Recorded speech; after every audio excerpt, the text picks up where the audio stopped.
Dr. Eric Kelly III and a host of phenomenal speakers from all around the globe for this 7-day virtual event that you don't want to miss. The mission of the Black Business Expo is to raise scholarship money from kids all the way from high school all the way from college. The Black Business Olympics is one of the largest Black business showcases in the world. It is an opportunity for businesses and companies to showcase their businesses globally. We are going to be giving away laptops up to $5,000 away to students.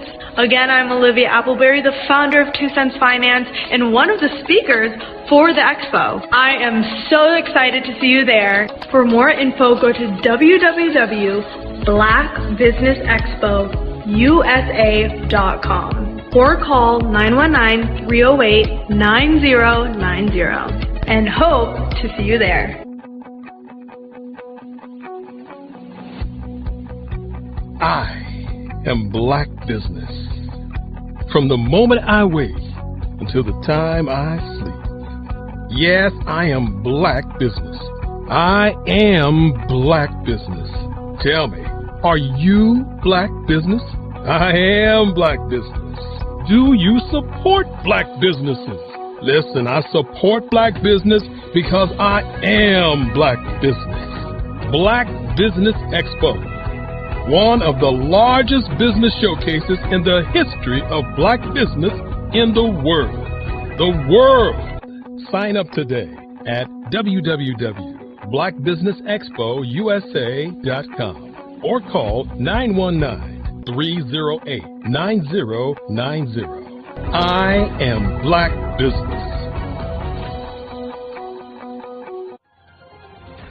I am Black Business. From the moment I wake until the time I sleep, I am Black Business. I am Black Business. Are you Black Business? I am Black Business. Do you support Black businesses? I support Black business because I am Black Business. Black Business Expo, one of the largest business showcases in the history of Black America in North Carolina. Join Dr. Eric Kelly III and a host of phenomenal speakers from all around the globe for this 7-day virtual event that you don't want to miss. The mission of the Black Business Expo is to raise scholarship money from kids all the way from high school all the way from college. The Black Business Olympics is one of the largest Black business showcases in the world. It is an opportunity for businesses and companies to showcase their businesses globally. We are going to be giving away laptops up to $5,000 away to students. Again, I'm Olivia Appleberry, the founder of 2 Cents Finance and one of the speakers for the expo. I am so excited to see you there. For more info, go to www.blackbusinessexpousa.com or call 919-308-9090 and hope to see you there. I am Black Business. From the moment I wake until the time I sleep. Yes, I am Black Business. I am Black Business. Tell me, are you Black Business? I am Black Business. Do you support Black businesses? Listen, I support Black business because I am Black Business. Black Business Expo, one of the largest business showcases in the history of Black business in the world.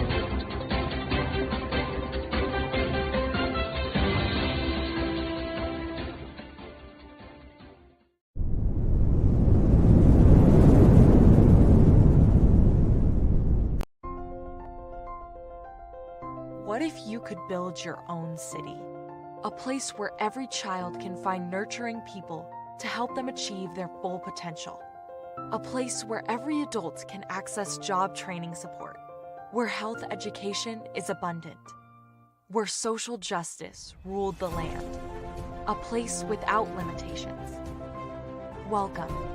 You have arrived at STEM City, USA. It is what every city should be. A safe and trusted community where you find people and resources to help you become everything you are and beyond. STEM City is unlike anything you have ever experienced. It is a digital twin of the world around you, only better. STEM City is about energy and soul renewal. It is more than a digital world. You can almost feel the power of live cultural events, music, and theater. STEM City promises a better future for children with caring mentors and hands-on activities with dedicated tutors to support our youth. STEM City is your passport to a healthy lifestyle with weekly events addressing our community's many issues. STEM City is your financial well-being with helpful information on wealth management, career advancement, job training, and so much more. STEM City is the community you deserve. It is the city where your dreams can come true. STEM City USA, a place in the sky that is accessible to all who reach for the stars.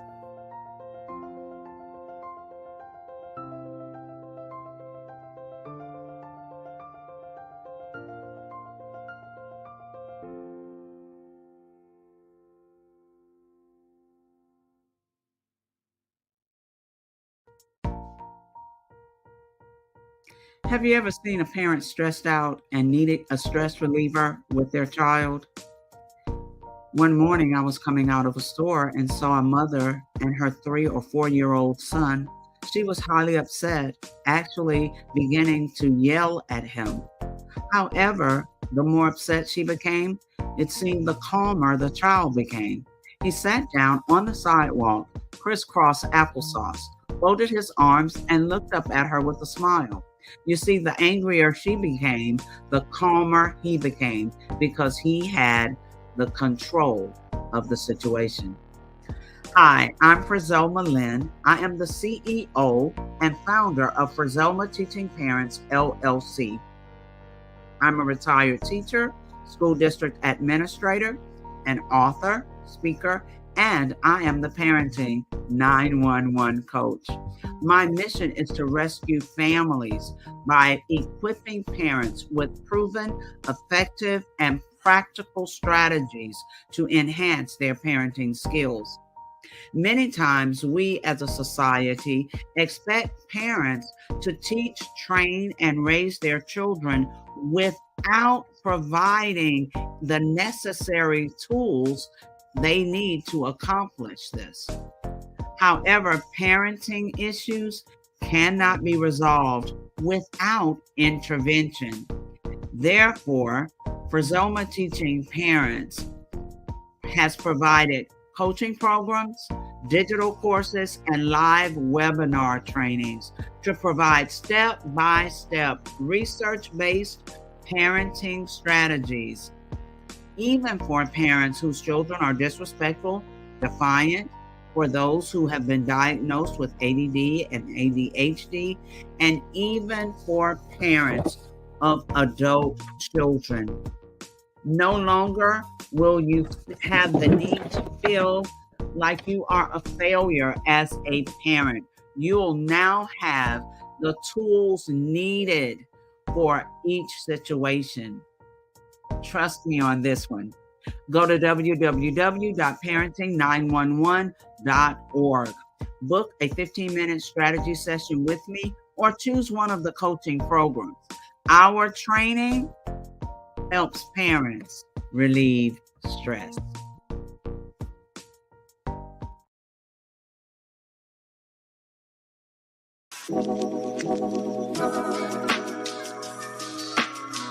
The African company and the African CEO is making a conscious decision to bring on someone external to the continent versus bringing on someone who is from Ghana or Kenya or South Africa.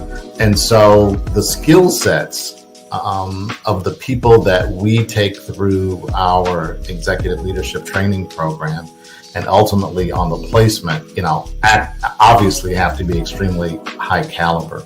So what we look for are corporate executives at the vice president to C-suite level, as well as Black entrepreneurs.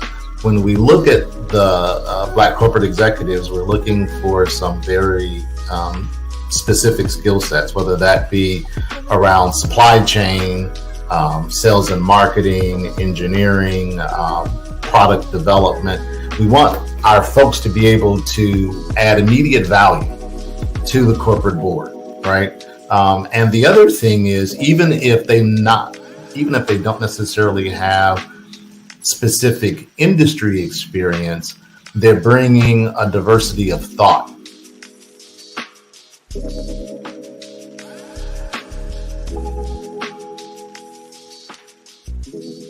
Sometimes you got to hear the news from the Black perspective, and more specifically, Black publishers. And that's exactly why you have to download the HeyTie app, the largest mobile app delivering breaking news, videos, and podcasts from 200 of your favorite Black publishers. Yes, 200 Black publishers delivering news as it happens, literally all in one app. Go to HAYTI.com or download the app in the Google Play Store or Apple App Store. It's completely free, along with information that you can trust, so go check them out.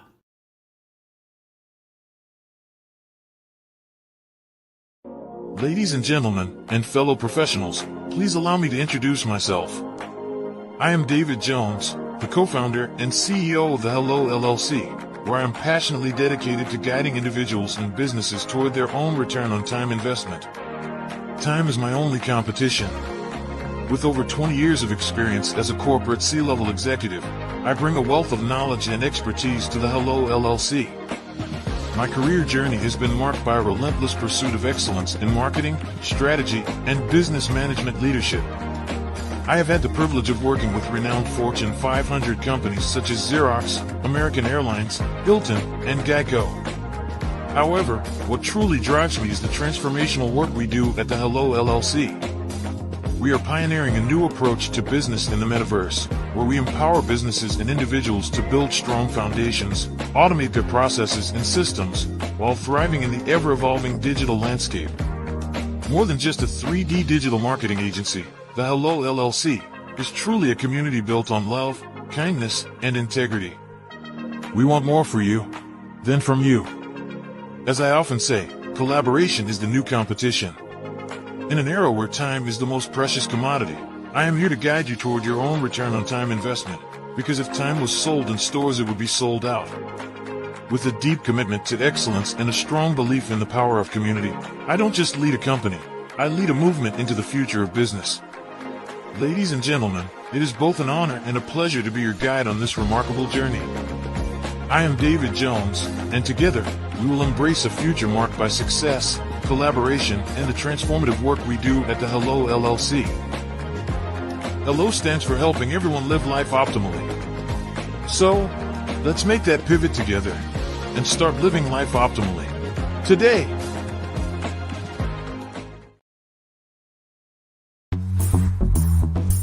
Attention all entrepreneurs and companies. Are you looking for reliable and efficient virtual assistants and back office support to help you manage your business tasks? Look no further than Superwoman Business Services. Our team of virtual assistants provides a full range of administrative support services, including operations management, social media marketing, and much more. We also offer website design services to help you create a professional online presence that reflects your unique brand. In addition to administrative support and website design, we offer business development and structuring services to help you grow your business and achieve your goals. We'll work closely with you to identify areas of improvement and develop a customized plan to help you reach your full potential. At Superwoman Business Services, we understand that running a business can be overwhelming and time-consuming. That's why we're here to help you fly high and achieve success. Our virtual assistants are highly skilled, experienced, and dedicated to providing you with the support you need to thrive. Come fly with us and take your business to new heights. Let us help you become the superhero entrepreneur you are meant to be.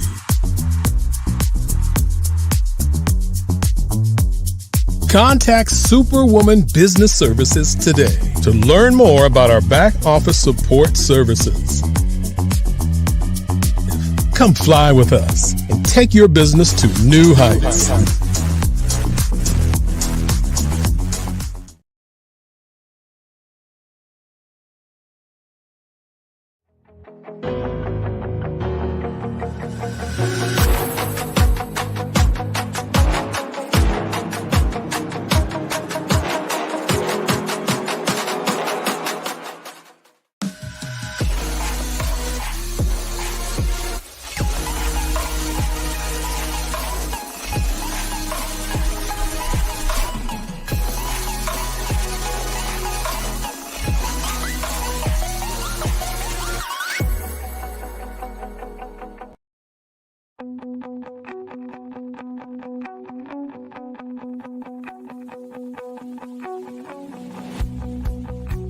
I am Black business. From the moment I wake until the time I sleep. Yes, I am Black business. I am Black business. Tell me, are you Black business? I am Black business. Do you support Black businesses? Listen, I support Black business because I am Black business. Black Business Expo, one of the largest business showcases in the history of Black business in the world. The world! Sign up today at www.blackbusinessexpousa.com or call 919-308-9090. I am Black business.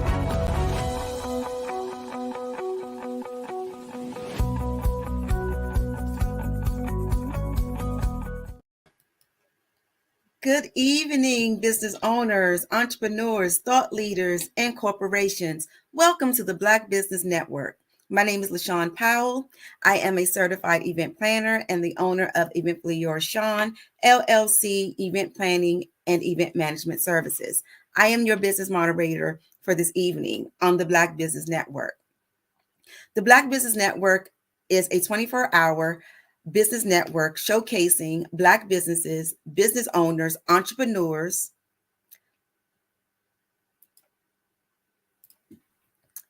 and thought leaders worldwide. We have speakers from North Carolina, London, Singapore, Africa, Japan, and cities all over the United States. The Black Business Network is a global community sharing its business knowledge to empower, inspire, and educate Black businesses about Black business. Our first speaker for this evening is Miss Erica Mann, who will be doing a fireside chat with Mr. Terrence Walker. Miss Erica Mann is the CEO of Prestigious Image, LLC, and Mr. Terrence Walker, also known as T. Walker, is a North Carolina artist, painter, poet, and festival coordinator. He started the Alkaline Festival and Alkaline Live Water Company, and excuse me if I'm pronouncing this wrong, Yadkinville, North Carolina.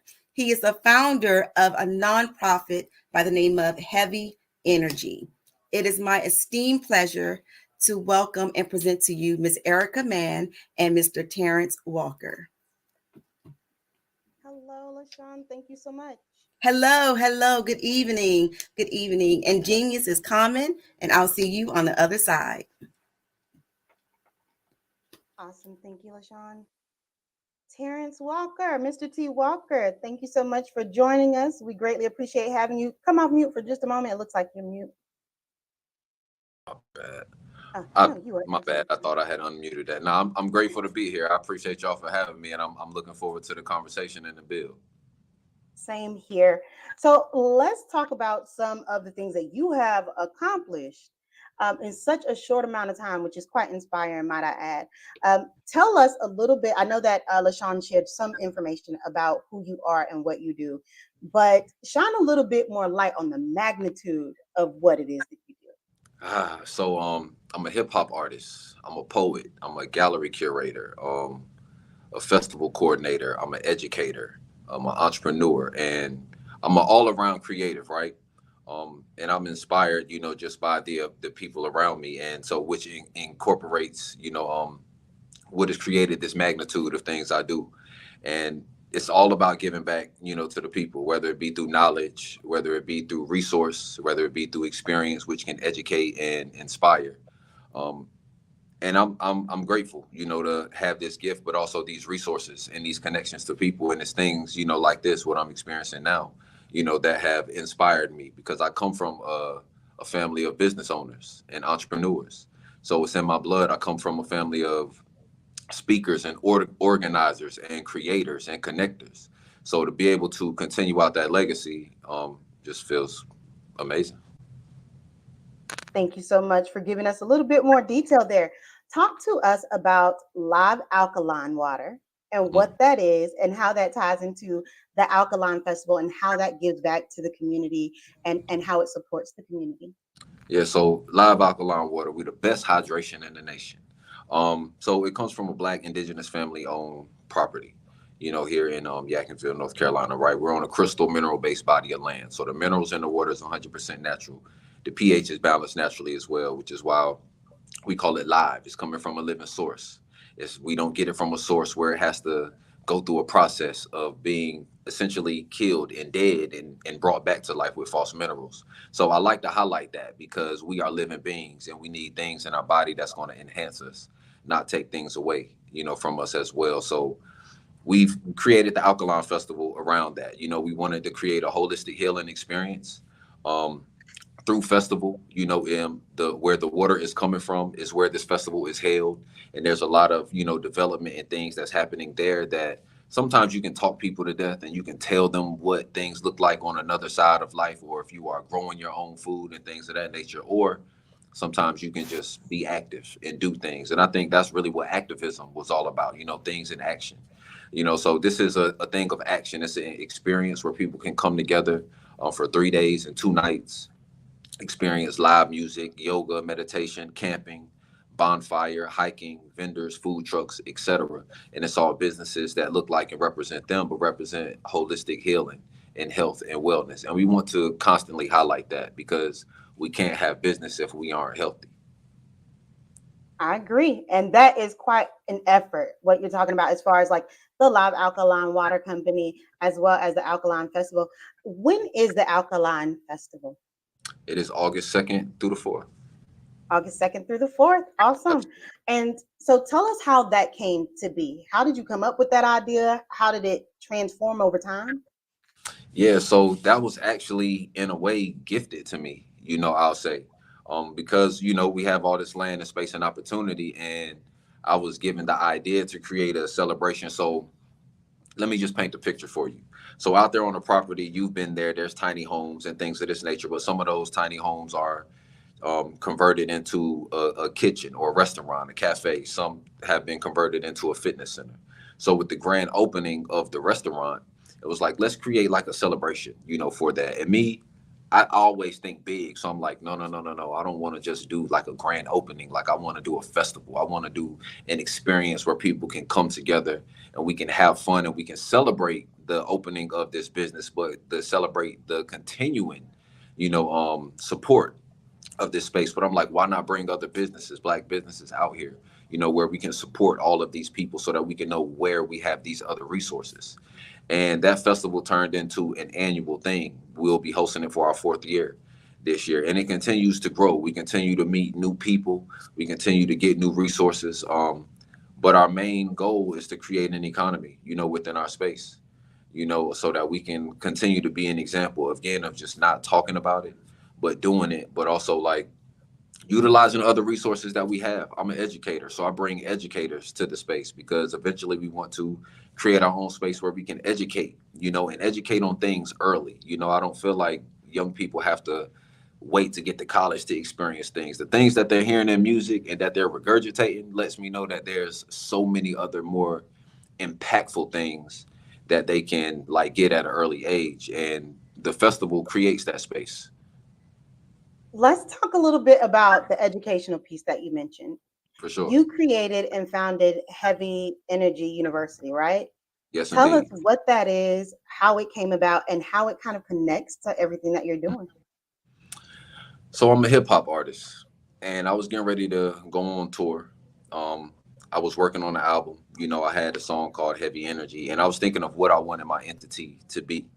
But I also knew that I was in a space of, I actually wasn't an educator at that time, but I was being led into that direction. You know, I was being encouraged, you know, to go in that direction, especially as a Black man, needed more in schools and spaces like that. And also didn't have money to invest in some of the things that I wanted to invest in, one being my website. But I knew that I could do it myself. So I taught myself how to build my website. And I learned all the intricate pieces of it, of creating that e-commerce space to where I can sell my merchandise, to where my music could be sold. And it also became a thing that I could teach other people. So that's why I added the university piece to it as well, because I was like, I can teach myself this, but I can teach other people. And there were other components of technology and music and the music business that I wanted to educate to young people. And that's just where that came from. And it manifested into something greater than what I was even intentionally putting into it as well. And that's another space that I teach from, because faith without works is dead, you know, essentially, you know, type of space. And I'm like, once you get the ball rolling, the things that you want to draw into you will happen. So in creating Heavy Energy University, I drew in other spaces of technology that I wanted to learn about. I drew in other educators that were my friends that would also encourage me to get into education, and so on and so forth. I'm definitely hearing a theme. And so I feel like we should touch on it and how important it is in the Black community, especially within Black business itself, is education. From what I understand and know about you, you do have some type of university residency at North Carolina A&T State University, correct? Well, I teach at the middle college.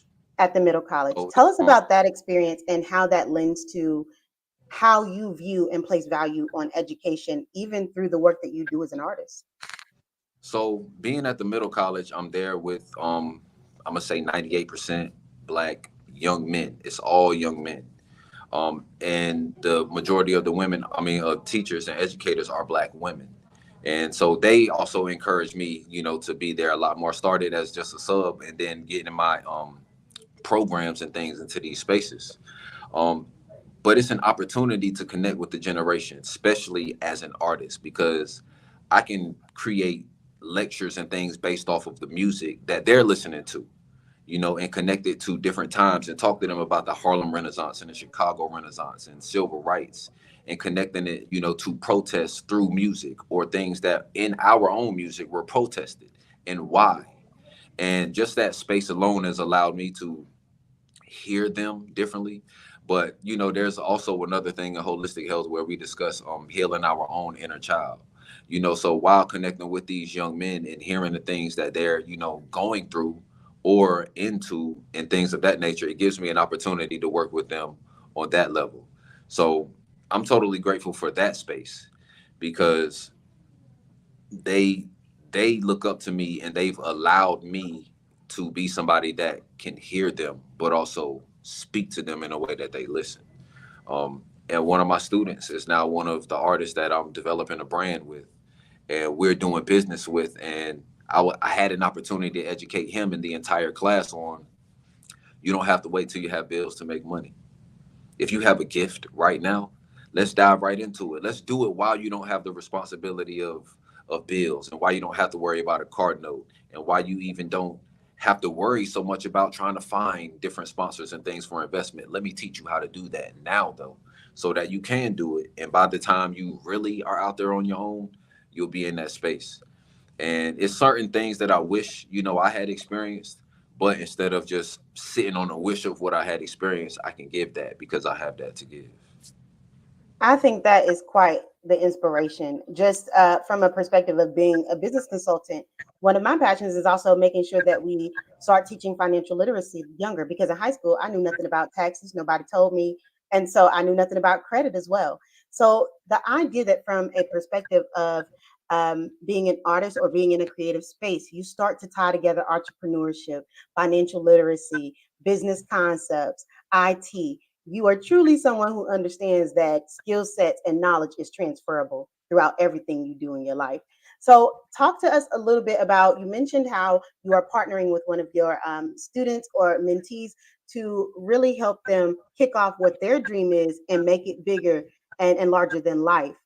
There are other ways that you also give back through the live alkaline water as well. Talk about some of those other ways that you also give back to the community and back to the youth that you encounter.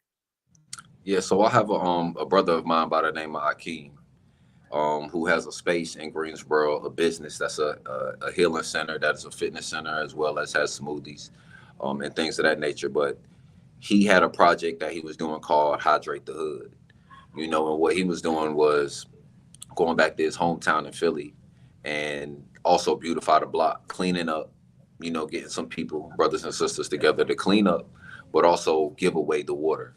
So, you know, and that's our brother. So we were like, we need to do that here in North Carolina. And we began to do that. But not only that, we would knock on doors, you know, and, you know, ask like, would you like to receive this water?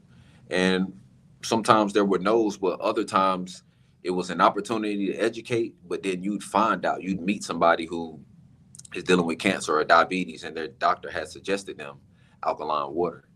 But it was just cheaper to get this other type of water. So here we were giving it to them, you know, and now we had somebody that, I mean, of course, we know that people need it, but sometimes you're like, but I know for a fact that I need to stay in contact with them, you know, and I can't say I've done the greatest job of that part in particular. But, you know, we get to connect with people and go into other communities, and then we do business in Atlanta. So we'll connect with somebody and be like, listen, let's do this Hydrate the Hood project there.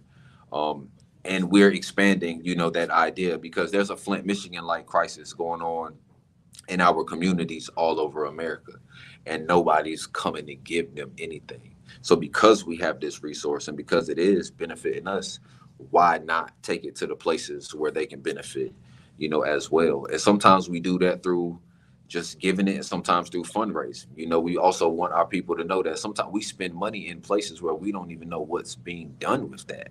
So spend with us, and as we funnel it here as well, you know what it is that we're doing. You see it, you're a part of it. Because we do also open the doors for other people to come put some gloves on and carry some trash bags while we clean up, knock on some doors with us, look at some smiling faces, and, you know, feel good how you feel good. But yeah, that's one of the ways, you know, we give back, because again, we need healthy people. You also work with, because you talk a lot about community, and I can tell it's a huge part of who you are. It's a part of who you are at like even a DNA level, it seems like, through family ties. Absolutely. Talk a little bit about the collective of artists that you have networked with, created.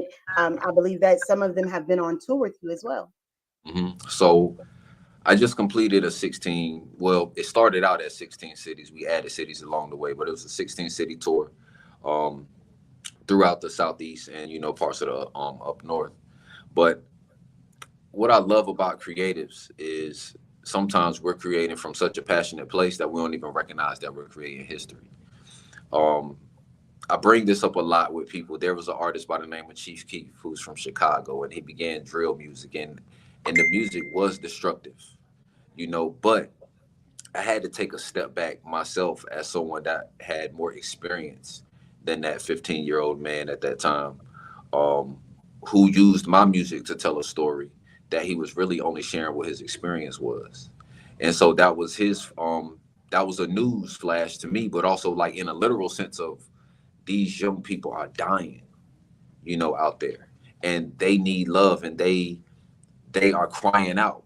And we are so busy bashing them because of what they're saying that we don't recognize that they don't have anything better to say, because nobody's giving them love and teaching them that. So the collective of artists that I'm with and surround myself with and that I work with, that's part of what we feel is our responsibility, is to just do for a generation, but more specifically, sometimes young artists, because they are going to be the ones pushing out, messages and getting maybe into pieces and spaces that maybe my voice, isn't getting to. But I'm also very much pushing for artist pay, and there's sometimes people that utilize the creativity and can see how it benefits them, but sometimes won't pay them. So I make it a point to make sure that the things that I do, artists are paid, whether it's me, collecting that pot of money to pay artists through sponsorship with my festivals and things of that nature, or anything that I'm connected to, and somebody says, but I want this, and that artist. I'm like, well, you got to pay them. And this is what we ask. This is what I'm asking for them. Because sometimes as artists, we would love to just get in front of some of these spaces and be in front of people. And sometimes we have to do that. But sometimes people would take advantage of you as well. So just through doing my own business, it goes back into why I'm doing that with my student.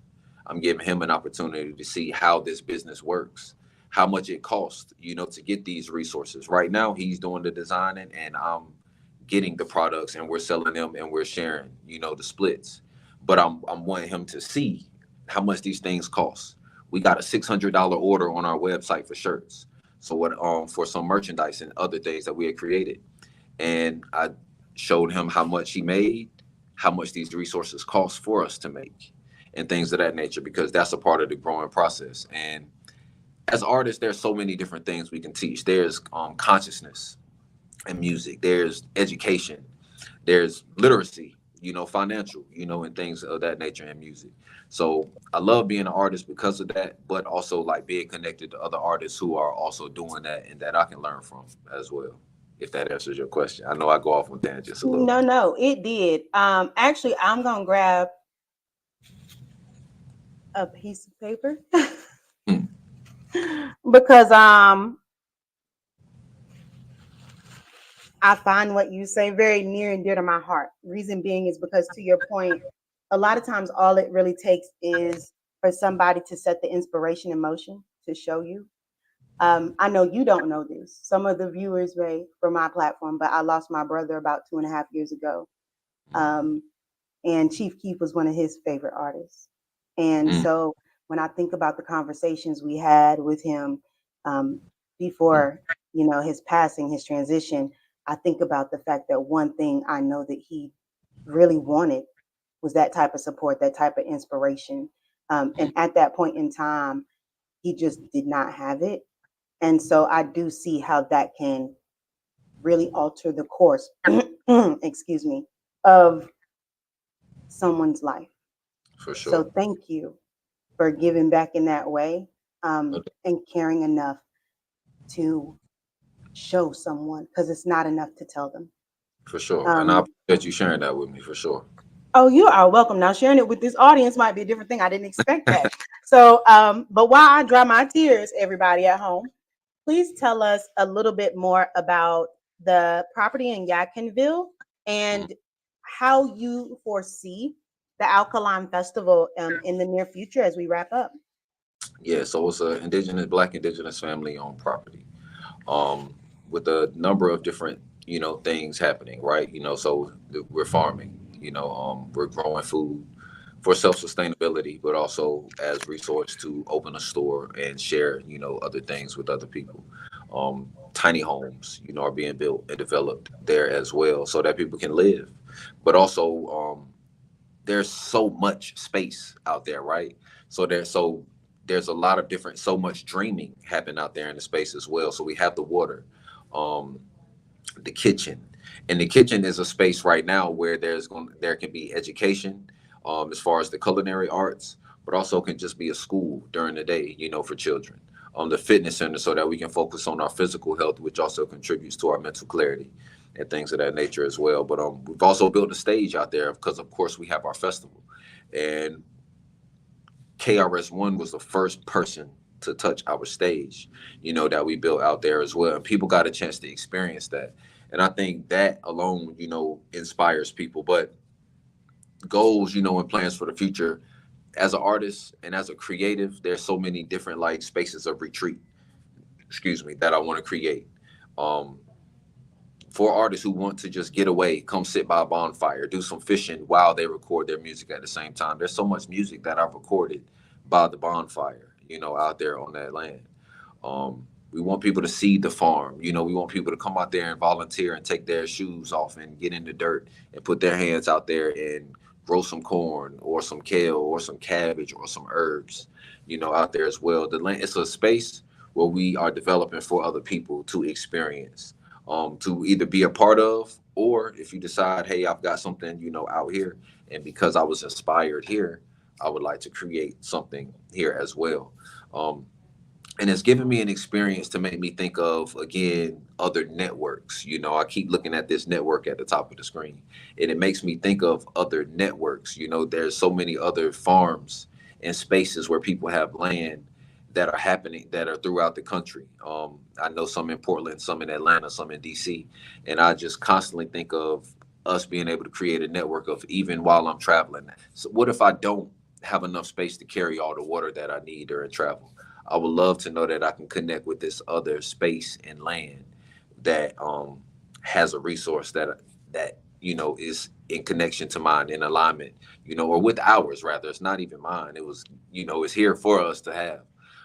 But that is in alignment with that I can share. Where's another space that I can go camp and feel just as safe as I do when I'm home? Where can I travel and take these other young students and know that it's going to feel just like home? Where can we also do festivals and create an economy in your space because it feels like home? The vision is grand, and I can sit here all day and really talk about it. But as an artist, as a creative, as a business owner, being able to have this festival and bring other businesses out there where we can spend money with each other, but have a couple hundred people out there that are also looking for this and other places to spend, and where my daughter can go out here and have fun, but also be inspired by being surrounded by this as well, is a beautiful thing. I had an opportunity, because we frequent Atlanta a lot, to go to the new Black Wall Street, that was there, and set up water in their space. And we've been there a couple times, and then we just recently were there with Dr. Umar. And it was a beautiful experience because it's constantly just seeing how this space can happen and be created. I believe, and I may be incorrect in the acreage, but I believe it might have been like, maybe 48. I don't even remember. I'm trying to think of the size of Tulsa's Black Wall Street, but I'm like, sometimes we can take little and make so many grand things. The Harlem Renaissance, was a space of time where, and I think about this because we had a great migration of moving from the South to the North, and we took our pain, we took our art, we took our creativity, we helped develop business. And at that same time, America was going through like what they call the Great Depression, but we were having a renaissance because our music, our poetry, our literature, clubs were being supported. So people had jobs, businesses, there were so many different things happening in the art world. Italy can have a renaissance for a century. We only got a chance to have it for a decade.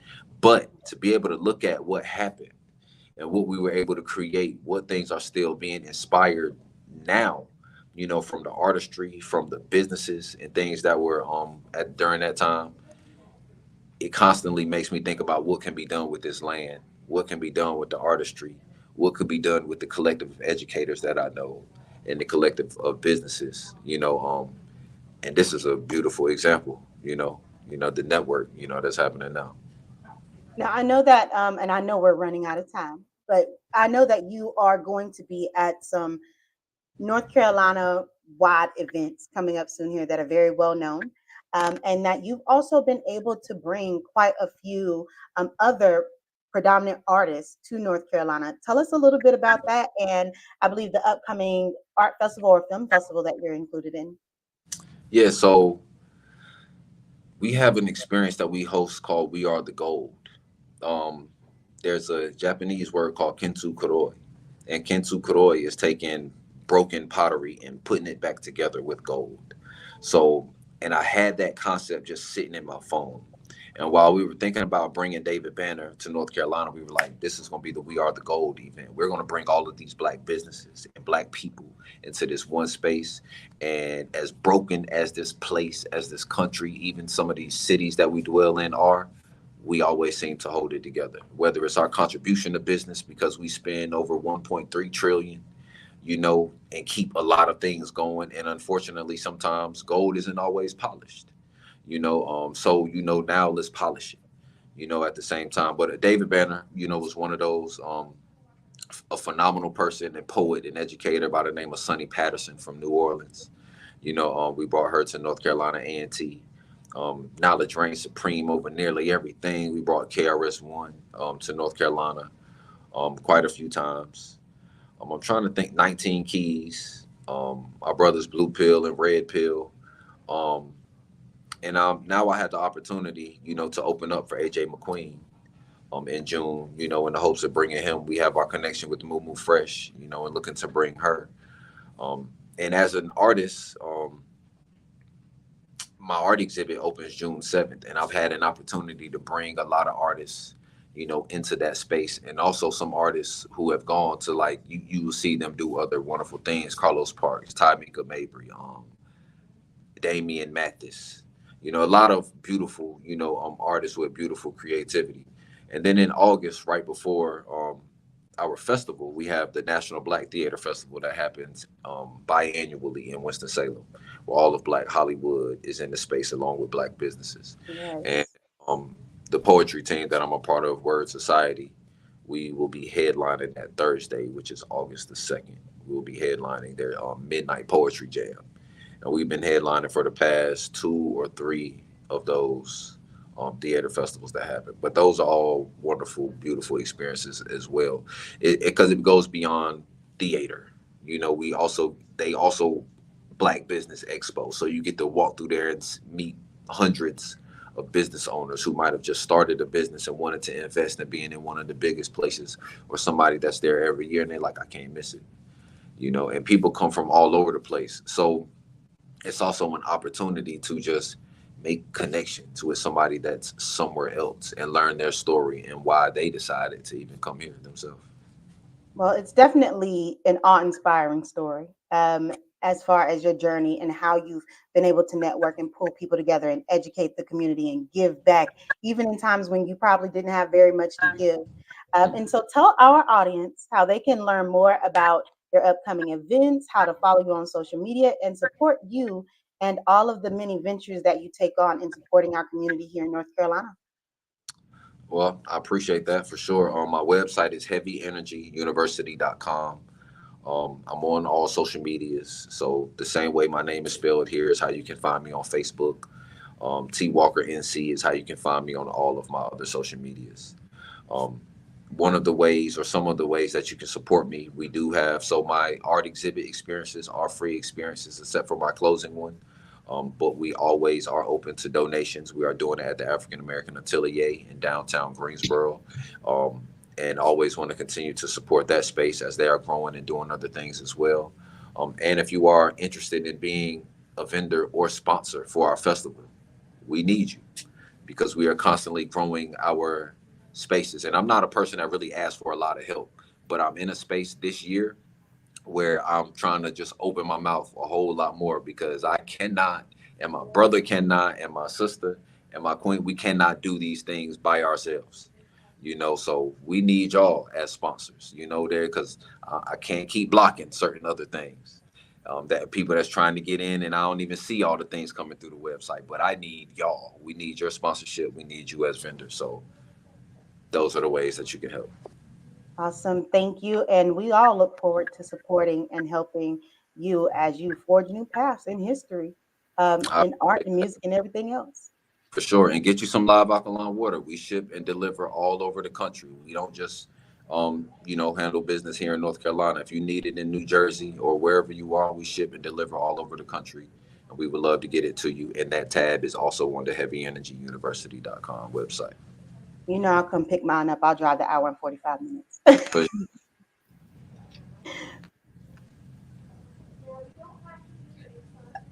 All right. Okay. Well, thank you. Thank you so much. Thank you, Erica. Thank you, Terrence. Thank you for your time. Thank you for the information. It was a wealth of information. Thank you. We really appreciate it. And genius is common, and I will see you on the other side. Thank you. I appreciate y'all for having me. I look forward to reconnecting. Same. Thank you both. Yes, sir. Thank you. All right. That was great. Great information. So we're going to go ahead and, of course, promote our sponsor, our scholarship that we have. The Black Business Expo's mission is to raise funds for high school seniors going to college or K through 12 entrepreneurs. This expo is a fundraiser for students. You may go to www.blackbusinessexpousa.com to donate to the scholarship fund or use the Cash App. And the Cash App is $BBXUSA.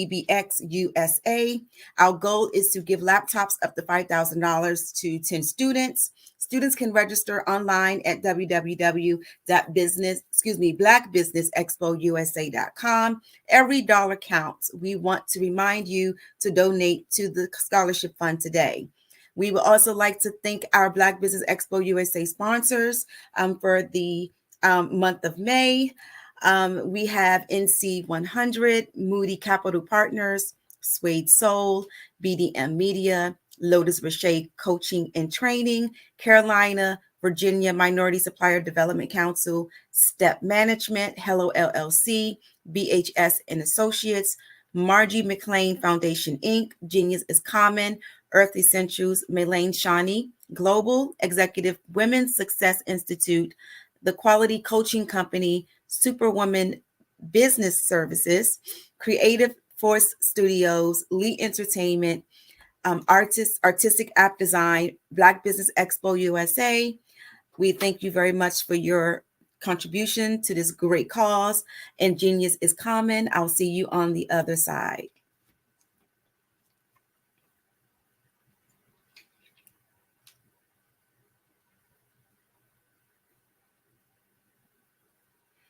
I'm Kennedy Harris. My genius is being an entrepreneur.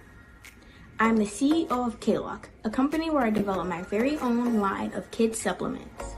I currently market my multivitamin for kids to help combat weak immunity. During the pandemic, research has shown that having a strong immune system is key to fighting off disease. My vitamins are for kids, but adults can benefit from them as well. I'm adding a proprietary blend to my supplement line. I want to create my own blend so that I have a competitive edge in the marketplace.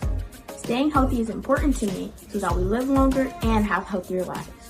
My website is klockproducts.com. That is K-L-O-C-K.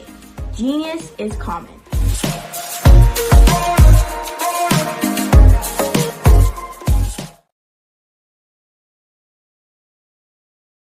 I'm Ramon Ray, founder of Smart Hustle Magazine and smallbiztechnology.com.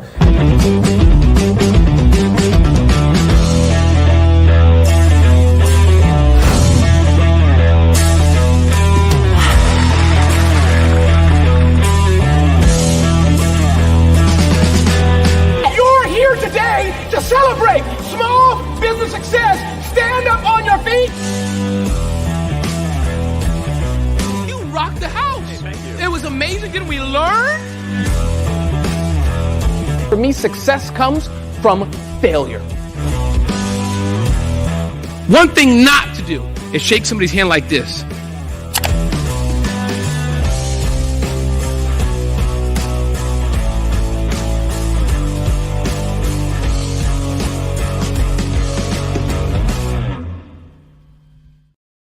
Over the past few years, we've seen the growth of existing and new initiatives focused on financial inclusion, building global networks, and reducing the wealth gap in response to the idea there's not enough seats at the table. Whether their outcomes are to increase the representation of Black executives on corporate boards, ensure an inclusive global economy, or to create new U.S. African commercial pathways, the strategies are often carried out by separate programs. The question is, should they be? With the continent of Africa being home to more than half of the world's fastest growing economies, the youngest workforce, over 400 companies generating more than $1 billion annually, 700 generating more than $500 million annually that are poised for growth, and being the destination of nearly $5 billion in venture capital in 2021.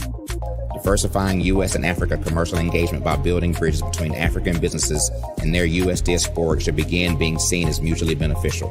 From helping to reduce Africa's enormous capital gap to catalyzing two-way trade opportunities, the COVID-19 global pandemic hopefully has taught us that global challenges and opportunities are more interconnected than we thought.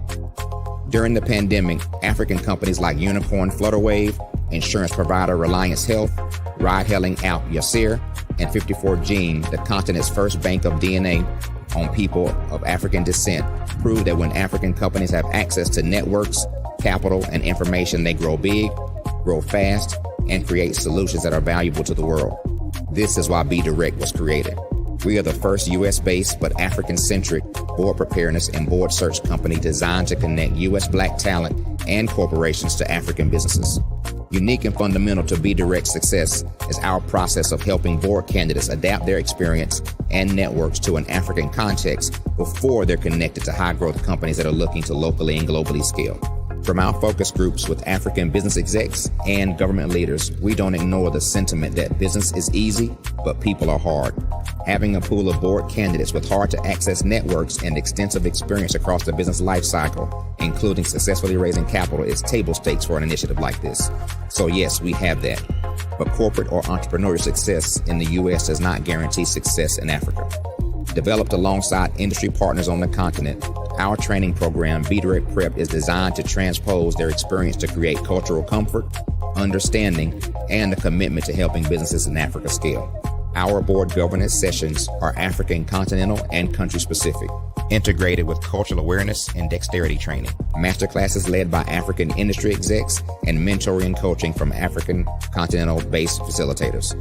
But even more unique to BDirect Prep, we cap off our training program with an immersion trip to help candidates that have not been to Africa before see and feel Africa's complexity and opportunity from African soil. We all know traditional network-based board placement has historically left a lot of us out of ever really being in the paid board pipeline.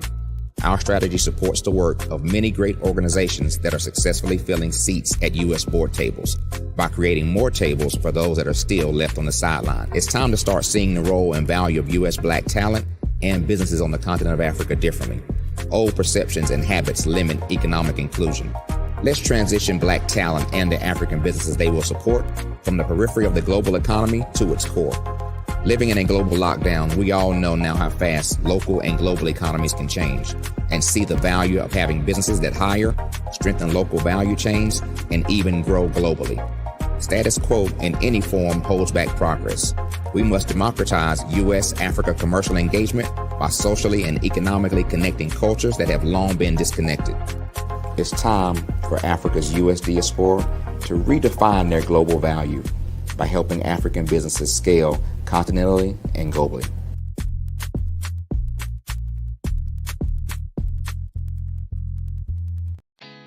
Did you know women represent just 3% of Fortune 500 CEOs and less than 15% of corporate executives at top companies worldwide?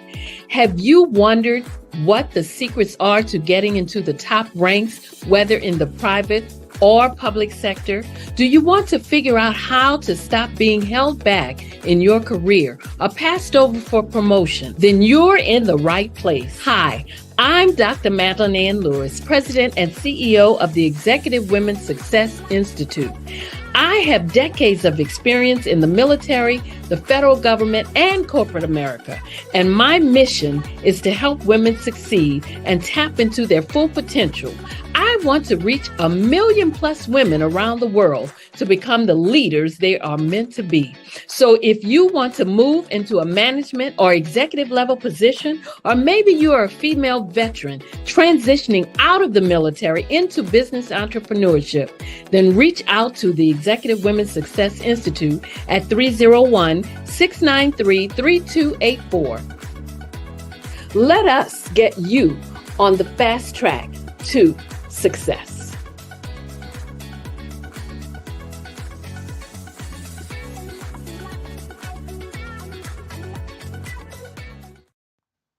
Genius is common, and my genius is nutritional strategy. I am Shawnee Smith, the owner and creator of Can Do Spice.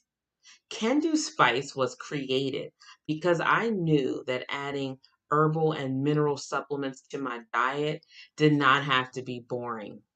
In fact, because I'm a food enthusiast, I knew I could create something flavorful and explosive that also had the benefit of adding herbal supplements such as sea moss, bladderwrack, burdock root, and black seed, just to name a few.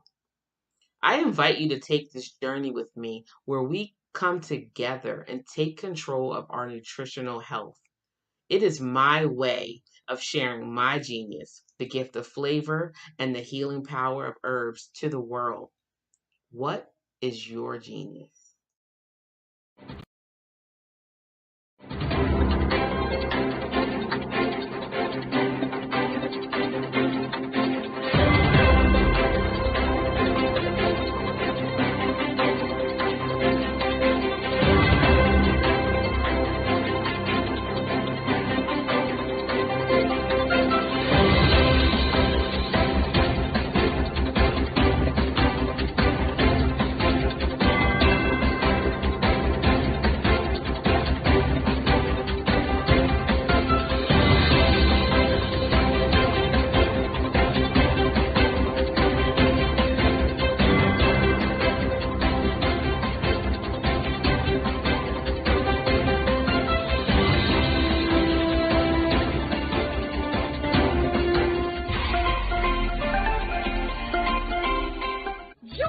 Dr. Eric Kelly III and a host of phenomenal speakers from all around the globe for this 7-day virtual event that you don't want to miss.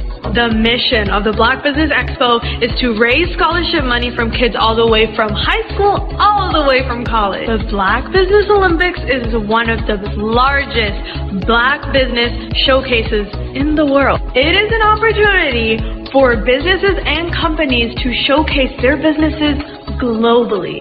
We are going to be giving away laptops up to $5,000 away to students. Again, I'm Olivia Appleberry, the founder of 2 Cents Finance and one of the speakers for the expo. I am so excited to see you there. For more info, go to www.blackbusinessexpousa.com or call 919-308-9090 and hope to see you there. I am Black business. From the moment I wake until the time I sleep. Yes, I am Black business. I am Black business. Tell me, are you Black business? I am Black business. Do you support Black businesses? Listen, I support Black business because I am Black business. Black Business Expo, one of the largest business showcases in the history of Black business in the world. The world!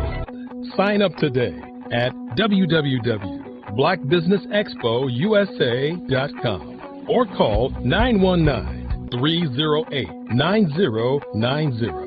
I am Black business. I am Black business. From the moment I wake until the time I sleep, I am Black business. I am Black business. Are you Black business?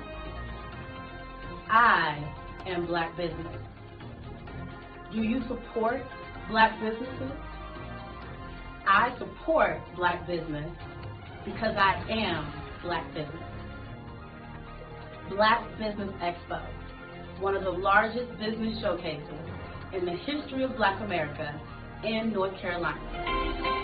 Join Dr. Eric Kelly III and a host of phenomenal speakers from all around the globe for this 7-day virtual event that you don't want to miss. The mission of the Black Business Expo is to raise scholarship money from kids all the way from high school, all the way from college. The Black Business Olympics is one of the largest Black business showcases in the world. It is an opportunity for businesses and companies to showcase their businesses globally. We are going to be giving away laptops up to $5,000 away to students. Again, I'm Olivia Appleberry, the founder of 2 Cents Finance and one of the speakers for the expo. I am so excited to see you there. For more info, go to www.blackbusinessexpousa.com or call 919-308-9090 and hope to see you there. I am Black business. From the moment I wake until the time I sleep. Yes, I am Black business. I am Black business. Tell me, are you Black business? I am Black business. Do you support Black businesses? Listen, I support Black business because I am Black business. Black Business Expo, one of the largest business showcases in the history of Black business in the world.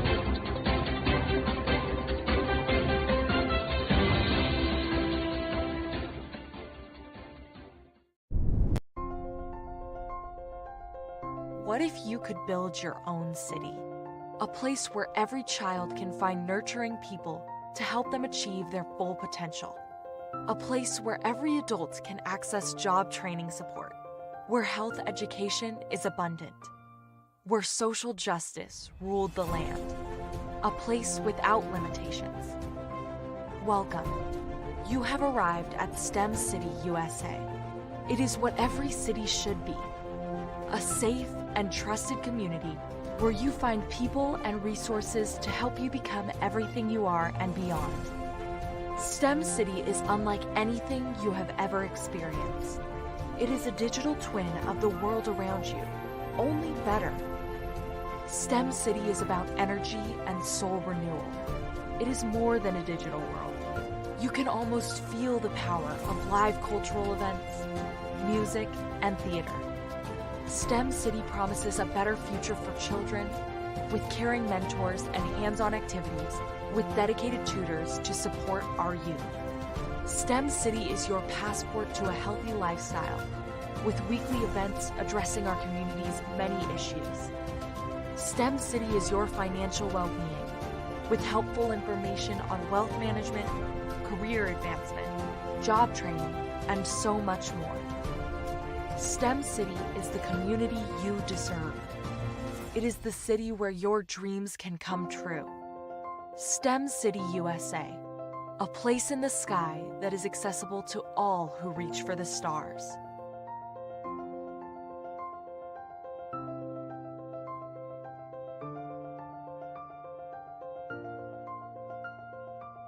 Are you a forward-thinking entrepreneur or business owner?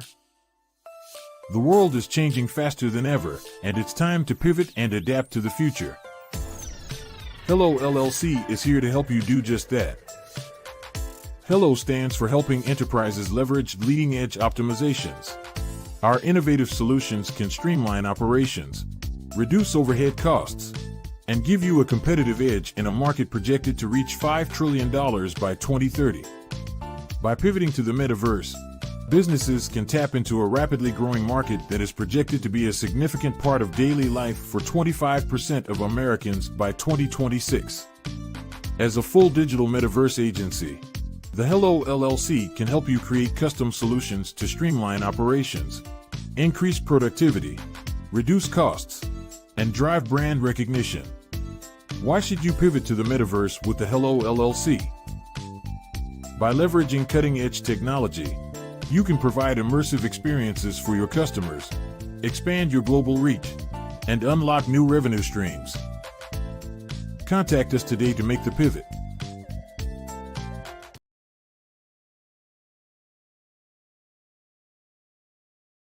Artist to me is a creative expression of something from nothing.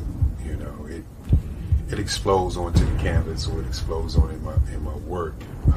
One of the things that I try to do more than anything is I try to just give the lines and the movements and emotions and expressions to what I do.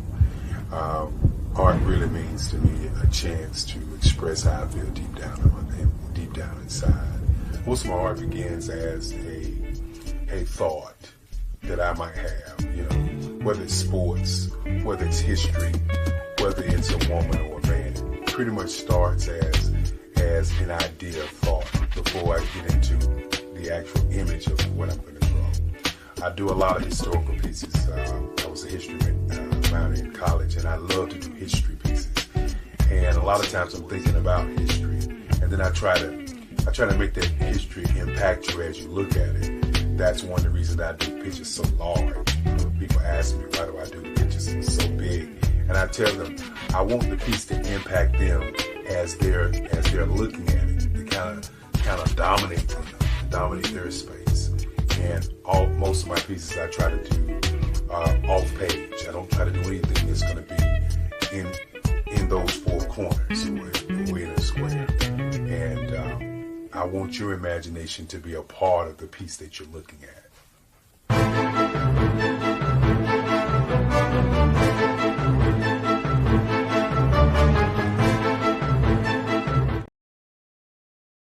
Phenomenal Tanya T. Wise, who is here from the great state of Maryland. Tanya, welcome and thank you for being with us today. Can you indulge our audience a little bit and tell them just a little bit more about who you are and what it is that you do? Well, I love being able to talk to people and have a magnetic attitude, being able to just show them. So I always like to say, level up is Coach at Tanya T. Wise here. So can you tell our audience, just give them a teaser about what your presentation will be about? So my philosophy is that we should all be living our dream life. So tomorrow I'm going to talk about how you start living your dream life. What are some of the things that you thought about in your childhood that you just kind of let go and dormant? Wow. And I want to reignite that and just give you some pointers and some tips, some tools, some strategies to be able to start living your best life now. And guess what, Rhonda? And leave an inheritance for your legacy. Oh my goodness. Okay, I know that's resonating with a lot of people. I've heard that you have a dynamic coaching program. Can you tell us a little bit more about that? Absolutely. So our coaching program help people that have the lack of time, that lack strategies, and lack the confidence to go after their dream life. So we help them implement tools, we help them implement strategies, as well as give them resources so that they can live their best life now and leave that inheritance. Wow. Oh, I love that. I love the leave the inheritance part.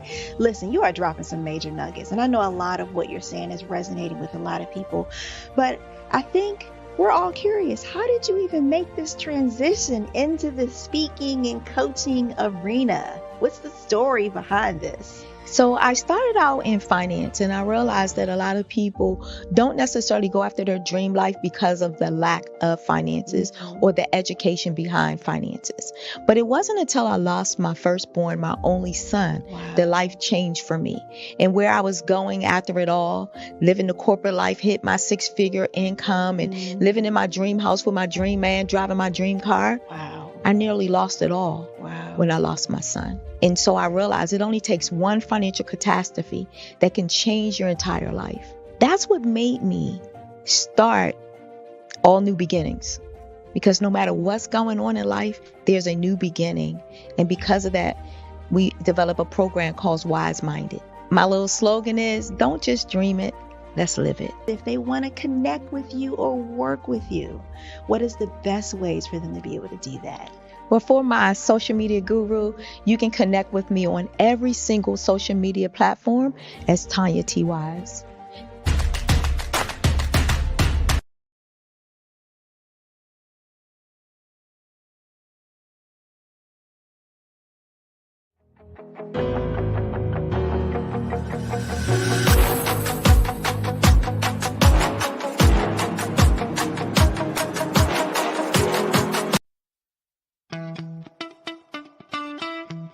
How many times have you been asked to help someone you didn't even know, a student, a business entrepreneur? Or did you ever even ask, where did they end up? That business, that friend, that entrepreneur. Well, just maybe they ended up in a gang, bankrupt, homeless, or worse, dead. Maybe they turned to crime, drugs, and alcohol. Did you ever wonder? Did you destroy their dream, or was your life always so easy? At the Black Business Olympics, we started a movement to help students complete. Give them hope and foster success. Help them to leave their dreams of providing laptops, computers, and up to $5,000 in scholarship funds. Today, we ask you to help a student, a business owner, or an entrepreneur to realize their dream by sponsoring them, supporting them, and buying from them. Consider this.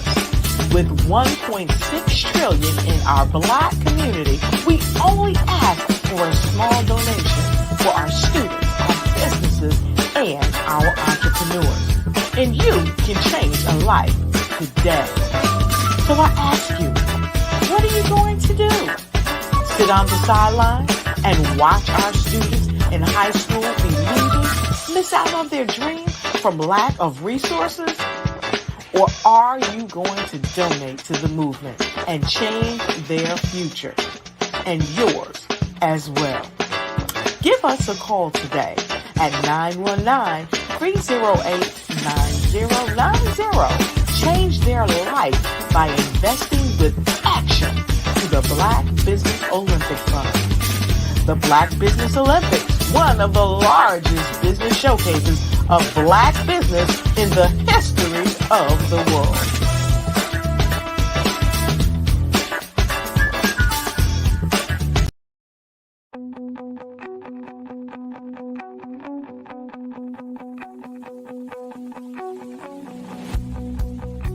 I am Black business. From the moment I wake until the time I sleep. Yes, I am Black business. I am Black business. Tell me, are you Black business?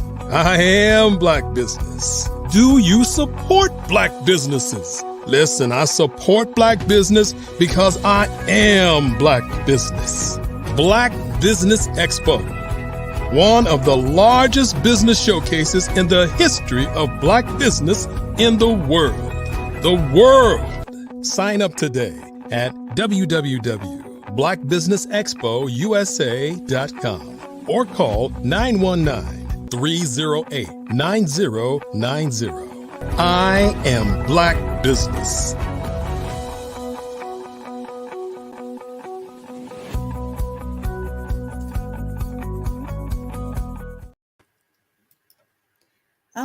All right. Good evening, beautiful people. Good evening to my business owners, entrepreneurs, thought leaders, and corporations. Welcome to the Black Business Network. My name is LaShawn Powell. I am a certified event planner and the owner of Event Fleur Sean LLC, event planning and event management services. I am your business moderator for this evening on the Black Business Network. The Black Business Network is a 24-hour business network showcasing Black businesses, Black owners, entrepreneurs, and thought leaders worldwide. We have speakers from North Carolina, London, Singapore, Africa, Japan, cities all over the United States. The Black Business Network is a global community sharing its business knowledge to empower, inspire, and educate Black businesses about business. Our second speaker for this evening is Miss Shanadice Shakespeare Hampton. Shanadice Shakespeare Hampton is the visionary co-founder of Nexodus BPO, a company dedicated to helping business leaders find their balance in life. Hailing from the West Side of Chicago, Shay is a Black LGBT woman with a dynamic background in corporate leadership and entrepreneurship. Her journey includes successfully climbing the corporate ladder and embracing full-time entrepreneurship. Shay's mother, a Lutheran high school and college graduate, instilled in her children the values of faith and entrepreneurship, shaping Shay's resilient and innovative spirit. a former varsity basketball player known for her high IQ and EQ. Okay, Shay. Shay's athletic and intellectual prowess has been a cornerstone of her leadership style. Her personal experience as a mother to 2 white children and her son living with her full time provided Shay with a deeply personal perspective on diversity, equity, and inclusion. The perspective is integral to the mission of Nexus BPO, which is committed to fostering inclusive growth and opportunity. It is my prestige, pleasure, and honor to present to you Miss Shanadice Shakespeare Hampton.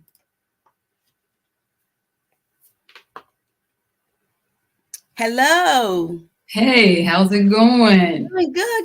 How are you? I'm doing great. Thank you for inviting me to this platform. I appreciate it. You're welcome. Thank you. Thank you for coming. Thank you for being here with us this evening.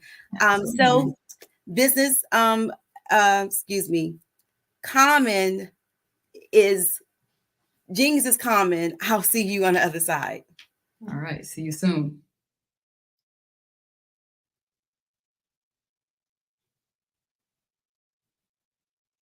Hello, I am Dr. Eric Kelly III, the visionary strategist and founder of the Black Business Olympics.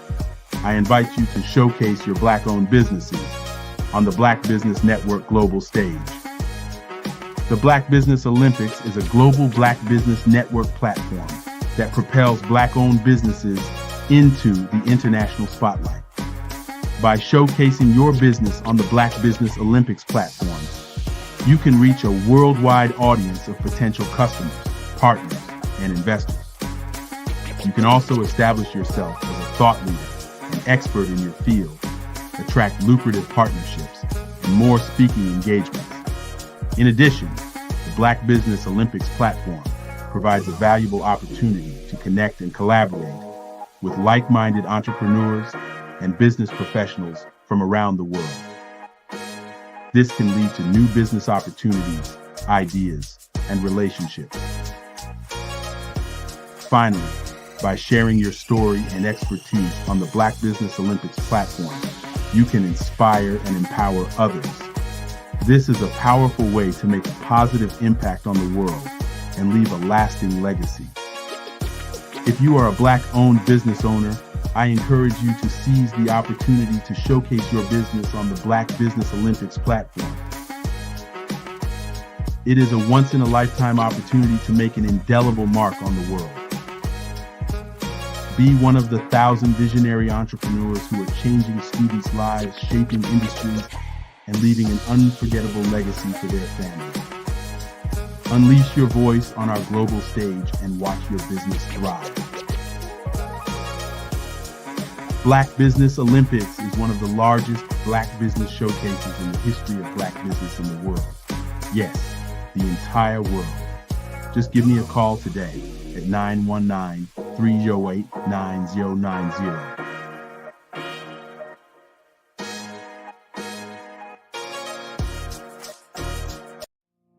Did you know that approximately 333.34 million businesses exist today, according to a report from 2021? And you may be one of those businesses, or maybe you're not in the business market yet, but you're aspiring to be a business owner. Well, guess what? You're in the right place at the right time. Because let's face it, everything is about timing and opportunity. Hi, my name is Dr. Lotus Richey, and I'm the CEO and founder of the Lotus Richey Coaching and Consulting LLC, along with the Lotus Richey Ignite Show. 15 minutes of success with Dr. Lotus Richey, as well as books to boom your business and bring who you are. And today, I want to bring this amazing message to you about the Black Business Network and the Black Business Olympics. See, the Black Business Network and the Black Business Olympics is designed to help people just like you, that's right, that look like me, to take their business to the next level. Not just in your front yard or your backyard, but globally. The Black Business Network and Black Business Olympics is designed not to just help you survive, but to help you thrive. So join us today as we come together with businesses all around the world to support our students, our children, our young teens, our young entrepreneurs. What we do is we come together to help raise funds for students who are aspiring to be business entrepreneurs, who are aspiring and who are thriving in college. We endow them with a wonderful opportunity to gain scholarship of either a laptop or several thousands of dollars. And okay, welcome back. Hey, sis. Hey. Hey. Welcome back. Welcome back. Okay, so now we're going to have a presentation by Miss Shanadice Shea Hampton. You ready? Yep, I'm ready. All right, let's rock. Let's rock. Genius is coming, and I'll see you on the other side. Again, thank you for this opportunity to share more about myself and then Nexodus BPO on this platform. So my name is Shanadice Shea Hampton. And again, thank you for the beautiful introduction from Black Business Network. And again, this opportunity to share more about Nexodus BPO, which is business process outsourcing. So Nexodus has the opportunity to solve numerous problems and issues that are common for entrepreneurs, specifically entrepreneurs who are Black or brown. I actually witnessed and experienced a lot of those firsthand with a business that I still own and operate today, but is mostly through passive income. I got to be the guinea pig of Nexodus BPO through this current business, which is a janitorial business that I currently have. So Nexodus gets to solve the issue where when you first step into entrepreneurship, you have this idea or this thing that you want to birth and bring out into the world, and this passion that you just want to fulfill. And then something happens as you get into the thick of being an entrepreneur. You get caught off balance, and then you start to lose fulfillment in that passion because other things come into play that you understood needed to happen, but it's different when you have to live through that experience, when you have to actually live through being pulled in multiple different directions while still trying to fulfill your passion. So Nexodus gets to provide balance and fulfillment to entrepreneurs and business leaders. That's what we do. We provide balance and fulfillment. How we do that is we provide more time to business leaders and entrepreneurs by providing managed teams. What that looks like is a team they may be a university graduate or an experienced professional, and they are operating on a specific project of a client. And when they're operating on that project, it's something that they already understand. It's a skill set or a task that they graduated in. And so that's not something that's common when somebody graduates with an accounting degree or a finance degree and they get to operate in that. Well, our university graduates, they have the opportunity to do that when they work on projects or tasks for us. We purposely align them to things within their degree, within their diploma. And we do this, we provide systems and teams at affordable costs for our clients, because that's the other thing that comes into play when you set out to be an entrepreneur and you have this passion. You want to scale, but it's difficult to scale because there's a cost associated to it. Not a lot of things are free, and coming across free things is difficult. But coming across inexpensive things, we make possible through Nexodus. We are the next Exodus when it comes to systemic barriers for Black and brown entrepreneurs. The type of support that we provide to our clients it's a large array. When you think about virtual assistants and the type of support that virtual assistants can provide without sitting physically with you, we do all of those things. But when we think about systems and when we think about virtual assistants, it's bigger than that for Nexodus. So we do things through systems and through technology, but we think of systems as systems of people, because when you have people operating together, that should function as a system. When you have technology, a lot of times companies or entrepreneurs there are systems that operate individually or independent of one another. We bring those systems together so that they're communicating as one unit. So it's systems within systems that are talking to each other. And then systems of processes. So you may have policies and procedures. Again, they may operate independent of one another. We make sure that they make sense when you bring them together. And so things aren't just piecemealed one by one. You're actually bringing those things together. Then at a higher scope, your policies and procedures operate as a system with your technology, and your technology operates as a system with your people. So everything's more fluid. We have the opportunity to take a step back and look at how everything is working so that it makes more sense and that you're getting a better return on investment for all those things that you spend time and money on as a business owner, an entrepreneur.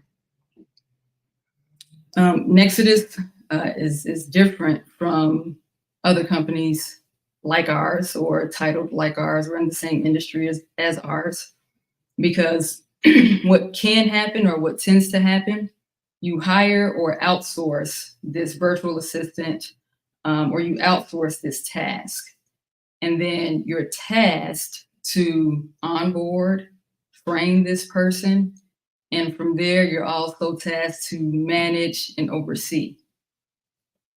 And then that takes time. You're still investing time, and time is money at the end of the day, because the whole point is for you to be able to repurpose that time to do something else, for you to repurpose that time to take a breath if a breath is needed, to repurpose that time to think. Because to be able to take time to think and strategize as a leader is what's important. And so how we do that is these teams are already trained and ready to go. After you have your initial consultation with myself or my co-founder and business partner, we understand your vision. We understand where you're at currently, how you got to the point where you are, and then we understand where you're trying to go and when you plan to get there. We take that information back to our team. We look at who would be the best person or people, if you need several people, to get you to that place. We align them to your project if they are best suited to be aligned to your project. And it only makes sense if they also have the degree, the skill set, the experience to take on that project. And one example that I like to use is if you're a writer and your passion is to write or to be a ghostwriter in a specific field, even if it's if it's in the medical field, when it comes down to doing accounting, that's not your thing. That's not your skill set, especially if you don't have a degree or haven't studied accounting. So it doesn't make sense to have you oversee, train, and onboard someone in a task that you don't possess the skill or acumen in. So we use our accountants who have graduated in that field, and then we also use university professors who teach that skill set, they're the ones grading the papers, right? They're the ones who deem our accountants and CPAs and so forth ready to do that work as experienced professionals.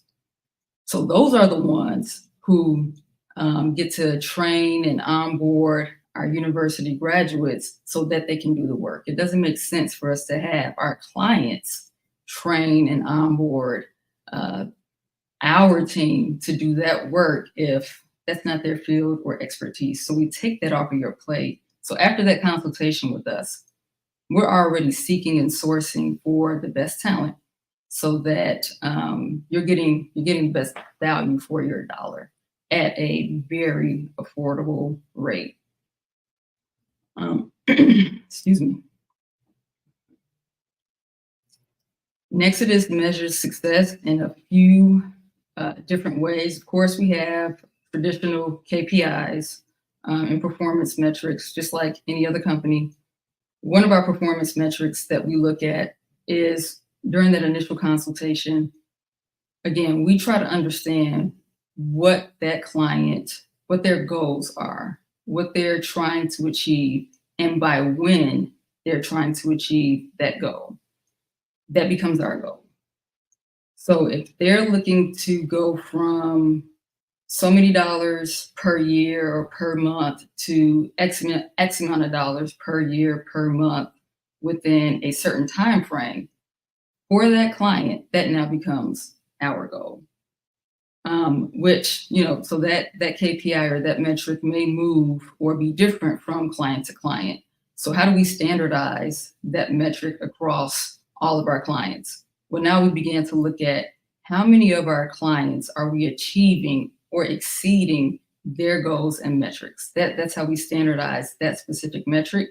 But as we are having our monthly and quarterly meetings with our clients, we're talking about their goals with them. And that's how we know ahead of time whether or not we're doing the best job we can. And we also look at how we can readjust and align better to their goals and targets as they may change or as industry changes take place. So that's one of the ways that we look at how we measure our success, along with, are they adding hours? Are they adding more staff? Are they coming to us and looking to us as the expert before they make any type of technology investments or implementations or switchovers? Then we know if we become a pseudo consultant or a pseudo partner for our clients, they trust us. We've now earned their trust through the work that we're currently doing with them and for them. Another measure that we use is through referrals. This is the biggest way that we have in terms of how we grow. Existing clients referring other clients to us. And the more referrals we get, or when our clients call us up and say, hey, I got this person and they'll be a really good fit for you, whether it's a for-profit client or a nonprofit client, we know when we're getting referrals that we're doing a tremendous job for our clients. Otherwise, they would not recommend us to their network. And as of now, we currently don't have a referral incentive or reward. We're working on that. And we're also working on what would make sense in terms of making that automated. Of course, that's what we do. But just knowing that our existing clients trust us enough to extend that out to their network, their business partners, their teams, that lets us know that we're doing a really good job, and they trust us enough to have us do a good job for others that they know. Our training process for our staff, very much what I've mentioned earlier. We're always looking for university graduates or experienced professionals. And once we understand what a client wants and what our clients need, we align them to that project or task based on their existing skill set. And ongoing trainings take place with university professionals. And we're always looking at what new systems are taking place in terms of technology, what new leadership or team building workshops can we put our teams through. And so our training and onboarding process is more proactive than it is reactive. This way, when that project or task is presented to us, we're ready to take that on with for our clients, and our teams feel that much more confident. We also believe in the moment feedback and in the moment coaching. So our teams sit together. Even though they're virtual to our clients, our teams are sitting together with the co-founder, as well as their team managers and team supervisors, so that if we hear something, that a question that may take place, or see something, it's addressed real time. And so it's fixed real time as well. And it's just something that we absolutely pride ourselves in. In terms of when we started this work, myself and my co-founder, we started at different periods of time. I like to say I started this when I was a child, and I didn't think that this would be my career, that this would be my give back to others. So when I was younger, my dad would bring home broken computers or computers with some type of virus, and we'd take them apart. We'd figure out what was wrong with the software, what was wrong with the hardware, and we get used parts or wipe the drives, erase the memory, and then we fix it. And that was more of a hobby. And hindsight is 2020, because looking back now, you know, that thing that I enjoyed doing and that I didn't want it tainted with trying to monetize it. I didn't want it tainted by making it what I did to earn money. I tried to keep that separate. People want to pay when you're talented at doing something. People want to pay someone who cares about what they're doing. And at Nexodus, I believe that the more people spend within their passion and their purpose, and when those two things meet, everyone can be successful. And the person with the most passion always wins. And so we started this work before I even knew that I started this work. And that was back before I was even 10 years old. And then I had a website building company a few years ago called Ubuntu. And Ubuntu means I exist, so we exist. And that's something that I truly believe just in life in general. And being able to bring that together with business has been amazing. So I've started this work in technology and bringing systems and people together so that it makes their business life easier. But being able to offer affordable teams and affordable systems with Nexodus BPO, that has been tremendous with my business partner and co-founder, Saeed, and also purpose fulfilling as I reflect back on when I was a child. Advice that I would give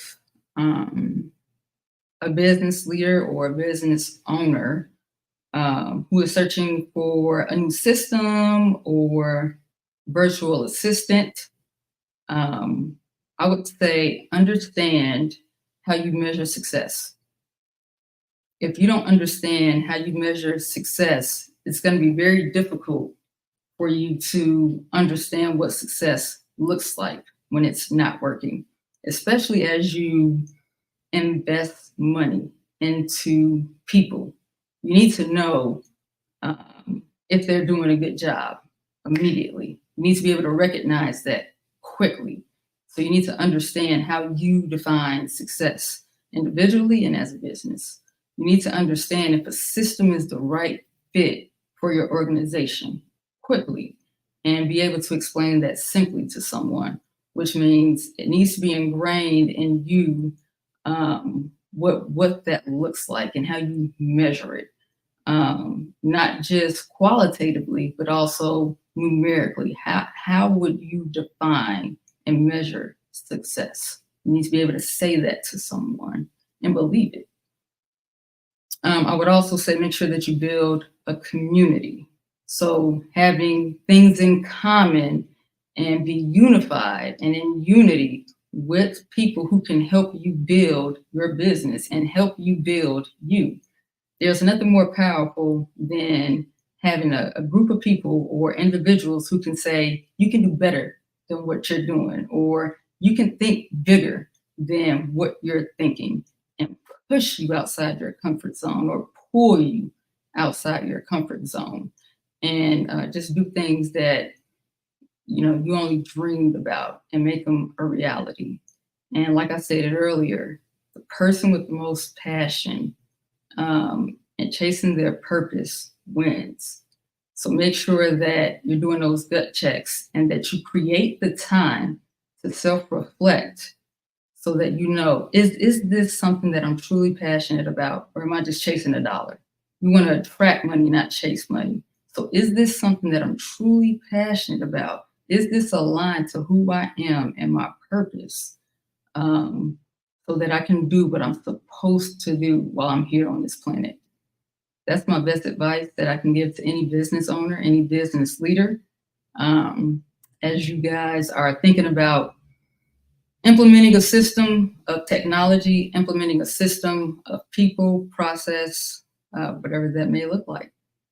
Thank you for this time, Black Business Network USA. I look forward to spending more time with you, hopefully in the future.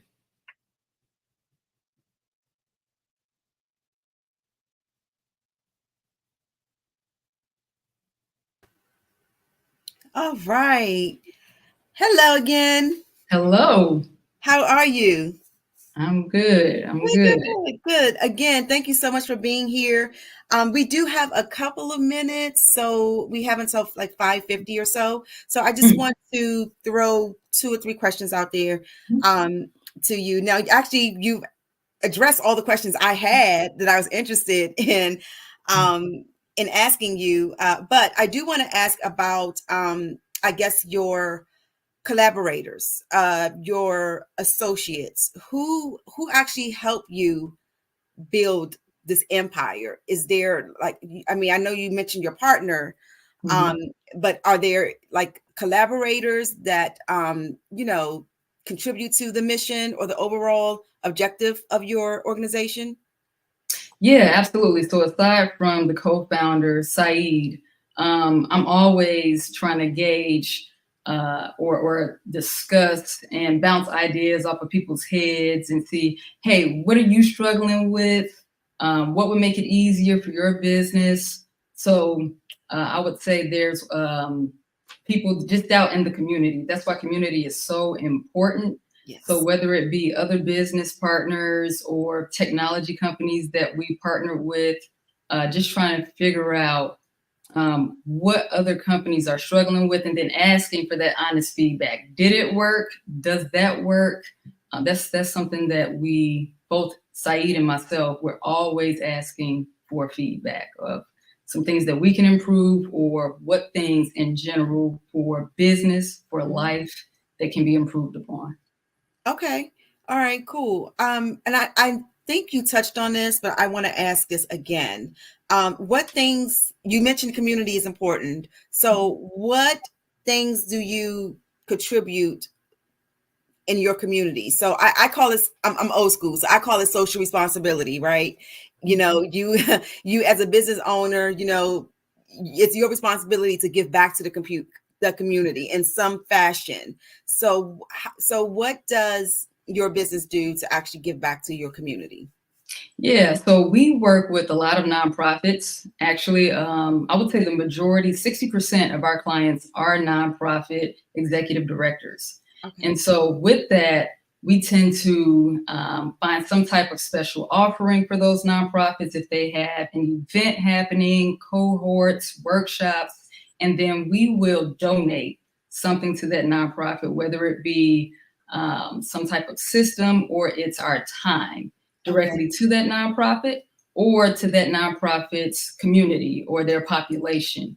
So we do, yes. So whatever makes sense based on what their target and goal is, we will donate either a system licenses or time itself to that nonprofit.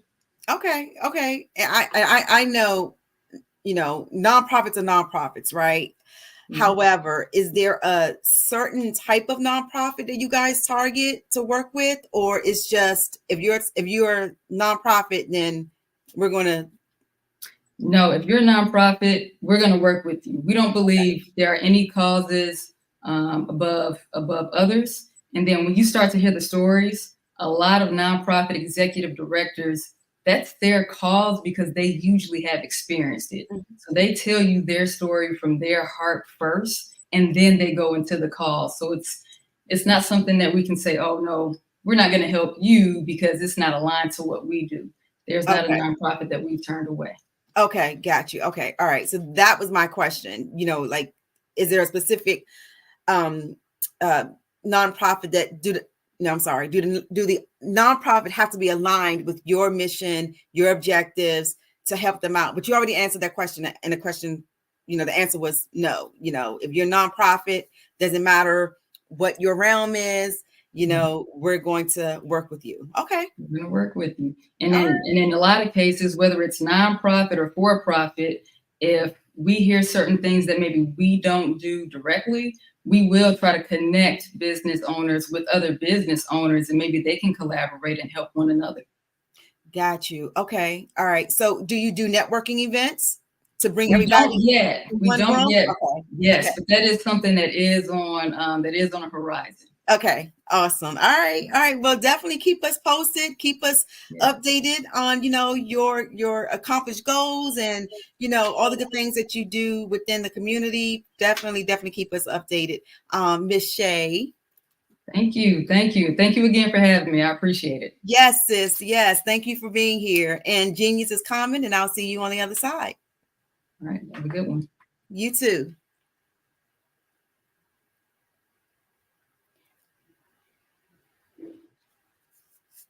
All right, that was some great information. So it is that time of the hour for us to go ahead and promote our scholarship program.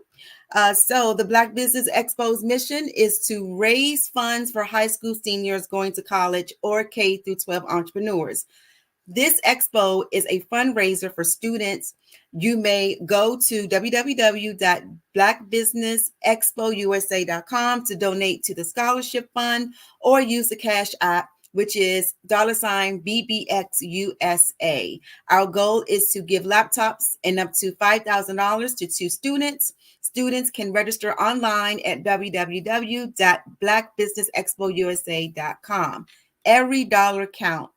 So we want to remind you to please donate to the scholarship fund. We want to thank our Black Business Expo USA sponsors for the month of May.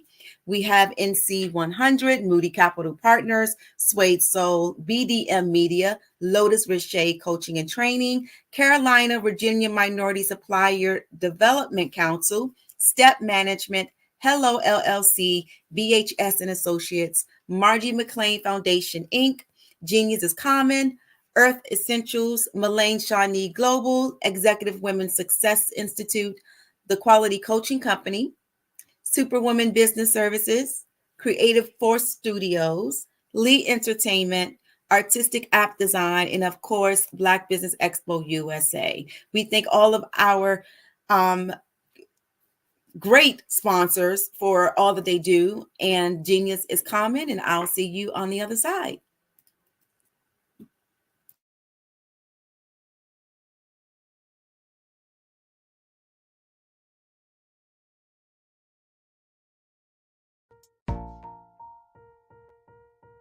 Have you ever seen a parent stressed out and needed a stress reliever with their child? One morning I was coming out of a store and saw a mother and her 3 or 4-year-old son. She was highly upset, actually beginning to yell at him. However, the more upset she became, it seemed the calmer the child became. He sat down on the sidewalk, crisscross applesauce, folded his arms, and looked up at her with a smile. You see, the angrier she became, the calmer he became, because he had the control of the situation. Hi, I'm Frizelma Lynn. I am the CEO and founder of Frizelma Teaching Parents, LLC. I'm a retired teacher, school district administrator, an author, speaker, and I am the Parenting 911 coach.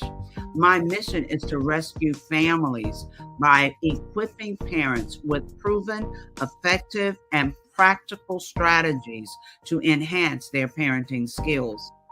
Many times we as a society expect parents to teach, train, and raise their children without providing the necessary tools they need to accomplish this. However, parenting issues cannot be resolved without intervention.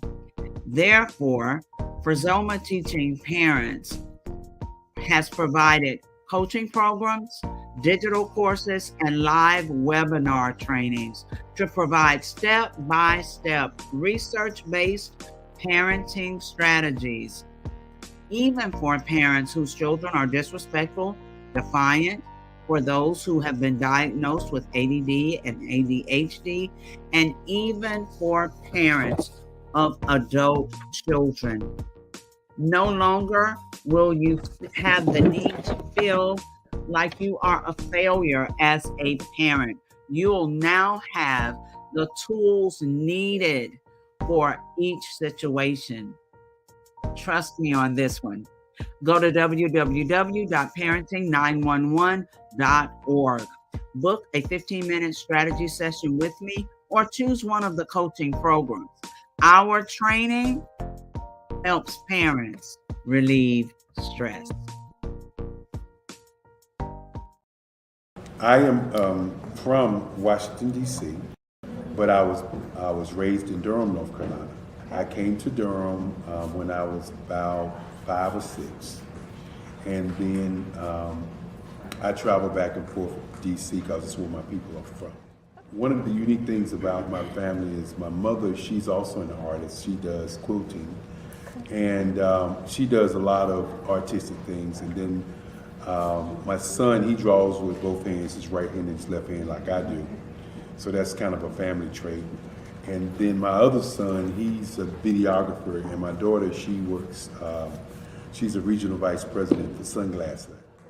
When you start out drawing and sketching, you want to continue to explore, each avenue. I do pastels, I do pen and ink, I do painting, I do acrylics. I haven't done oils yet, but I try to do all facets of art. What I say to a lot of times to people is, you can't put yourself in a box when you're an artist. You have to explore. And over the course of my life, I've tried to explore different mediums. I also do sculpture as well.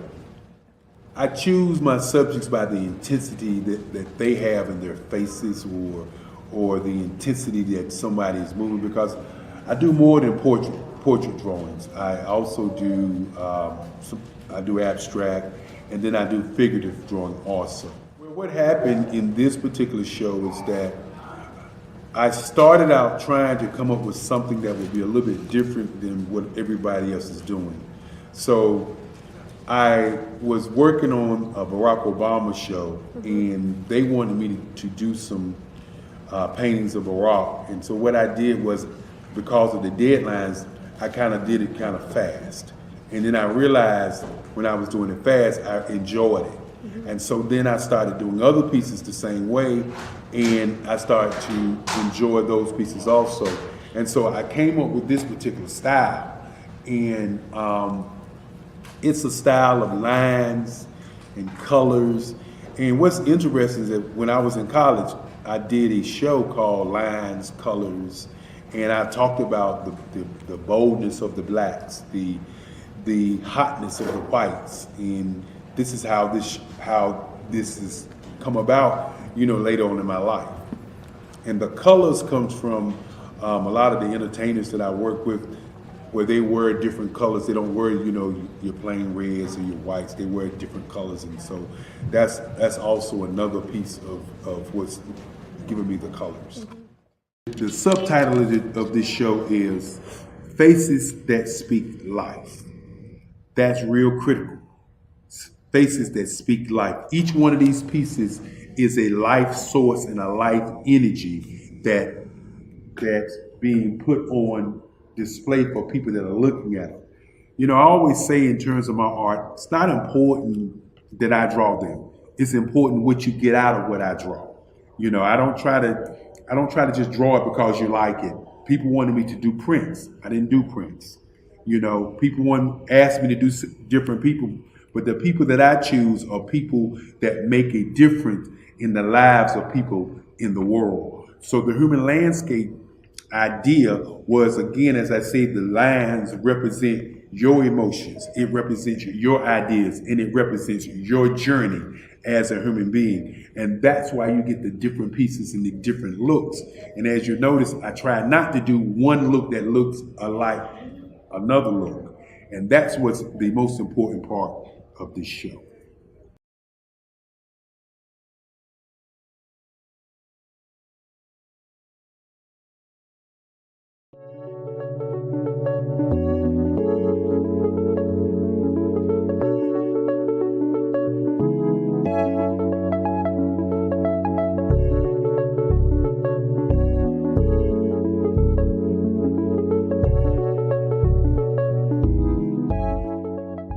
Passion has been around helping communities of color and historically underrepresented and underserved communities, minority, rural, veterans, persons who are differently able, in the intersection of education, innovation, technology, industry, and let's throw some entrepreneurship in there just for fun.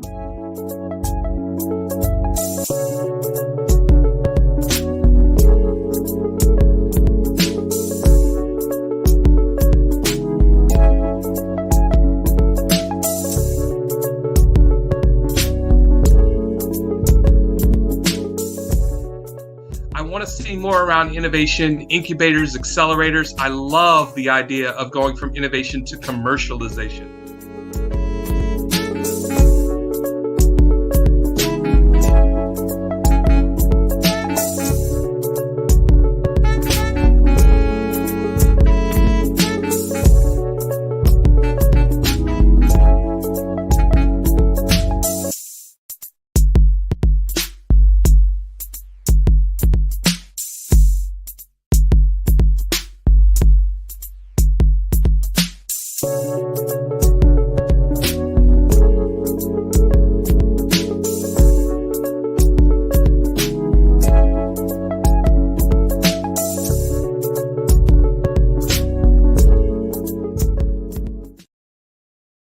Five-Star BDM, Brand Development Masters, is a professional consulting and advisory group keenly focused on business development services for the small to mid-sized business and entrepreneurs. Although every business is unique, they often share business development challenges that can be addressed through smart branding. Services include process improvement and operations, digital strategy and transformation, business intelligence, digital marketing, and personal branding. Our business and personal branding company has helped a number of professionals and organizations to optimize and grow. This results in more business, more opportunities, better reach, positive outcomes. Visit www.fivestarbdm.com today to learn more.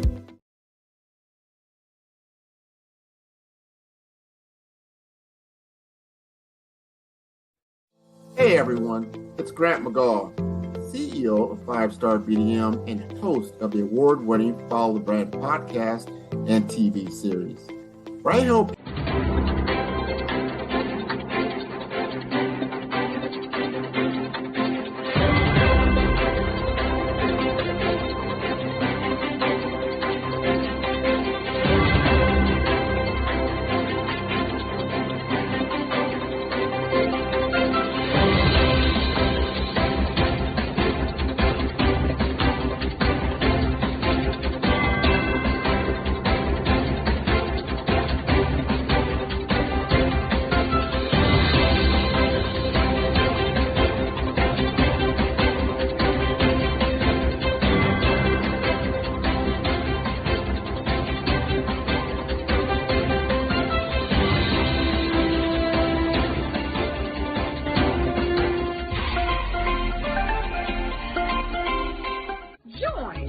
Dr. Eric Kelly III and a host of phenomenal speakers from all around the globe for this 7-day virtual event that you don't want to miss.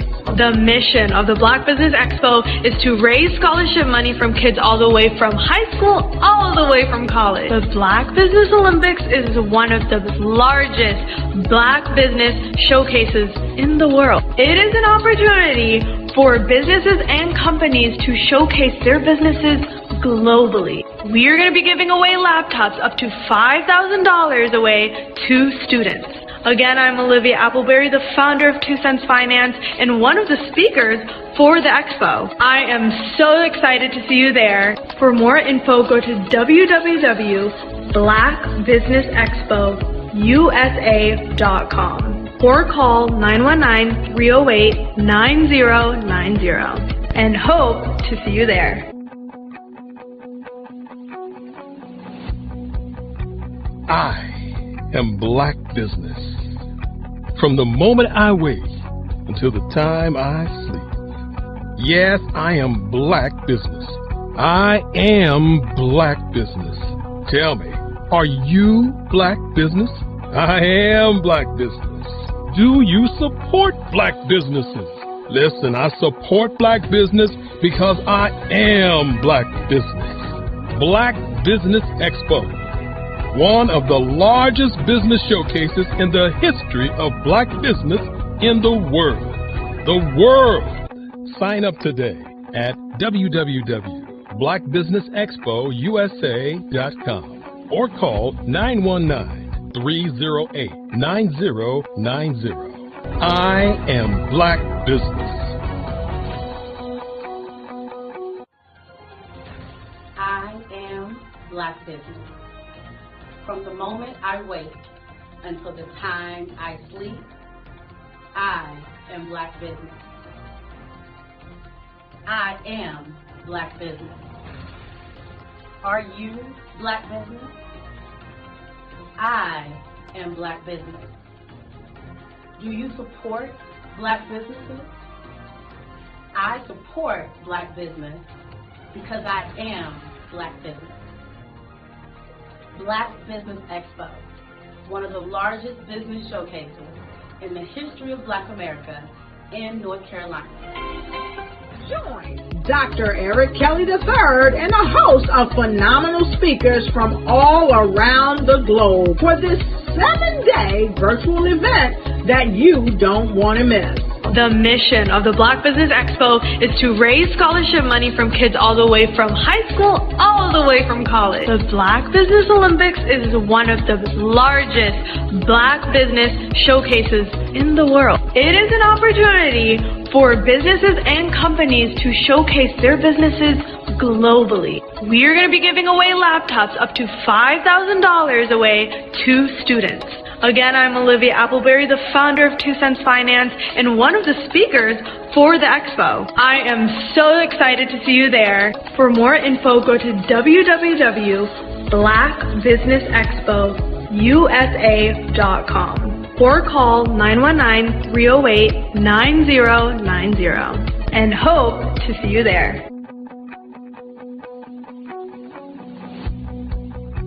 I am Black business.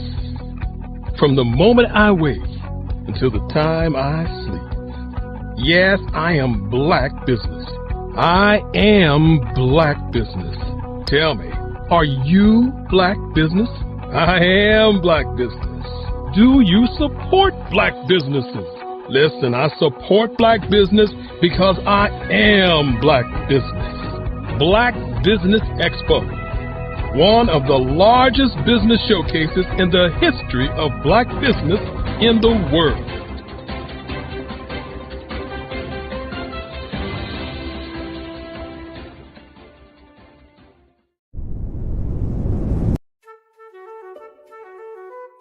This is Dr. Arnold T. Petsworth. He's the owner of Petsworth Vet World, a veterinary clinic in Hopton, Connecticut. His patients include dog, cat, frog, fish, Goldie, dog, and this alpaca. Due to doctor-patient confidentiality, we can't tell you their names. Business at Vet World was steady, and then quarantine hit. Neighbors brought new four-legged friends into their homes. bunnies. Bunnies everywhere. Dr. Petsworth welcomed these new patients with open arms. The only problem? There were more appointments than he could manage. That's when Dr. Petsworth turned to his American Express business card, which offers spending potential that's built for his changing business needs. He decided to hire a new assistant, Julio, and with spending power built for business purchases, he used his card to furnish a new exam room. Together, Dr. Petsworth, Julio, and American Express Business made sure all the pets of Humpton got the love and care they deserve. And everyone was happy. Get the card built for business by American Express.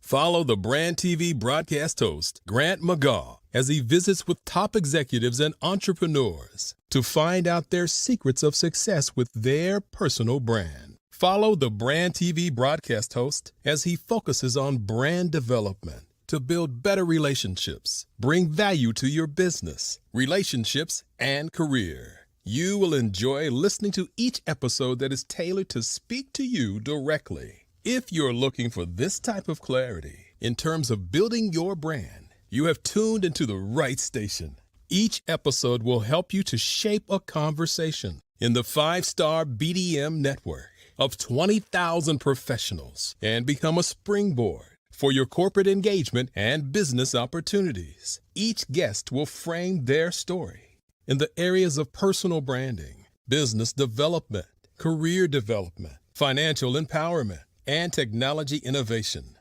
Grant McGaw explains why he is the CEO and owner of his own professional career. Grant is an accomplished business leader and entrepreneur who wants to give back to individuals to grow their personal brand strategy. Tune in as he weaves his story about new possibilities, while to you exceed expectations. If you love storytelling, this show will make for fun.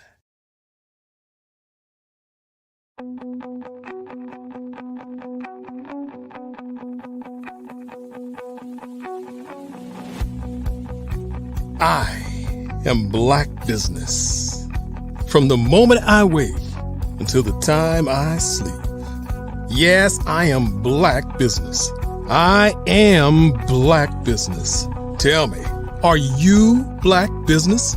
I am Black Business. Do you support Black businesses? Listen, I support Black business because I am Black Business. Black Business Expo, one of the largest business showcases in the history of Black business in the world. The world! Sign up today at www.blackbusinessexpousa.com or call 919-308-9090. I am Black Business.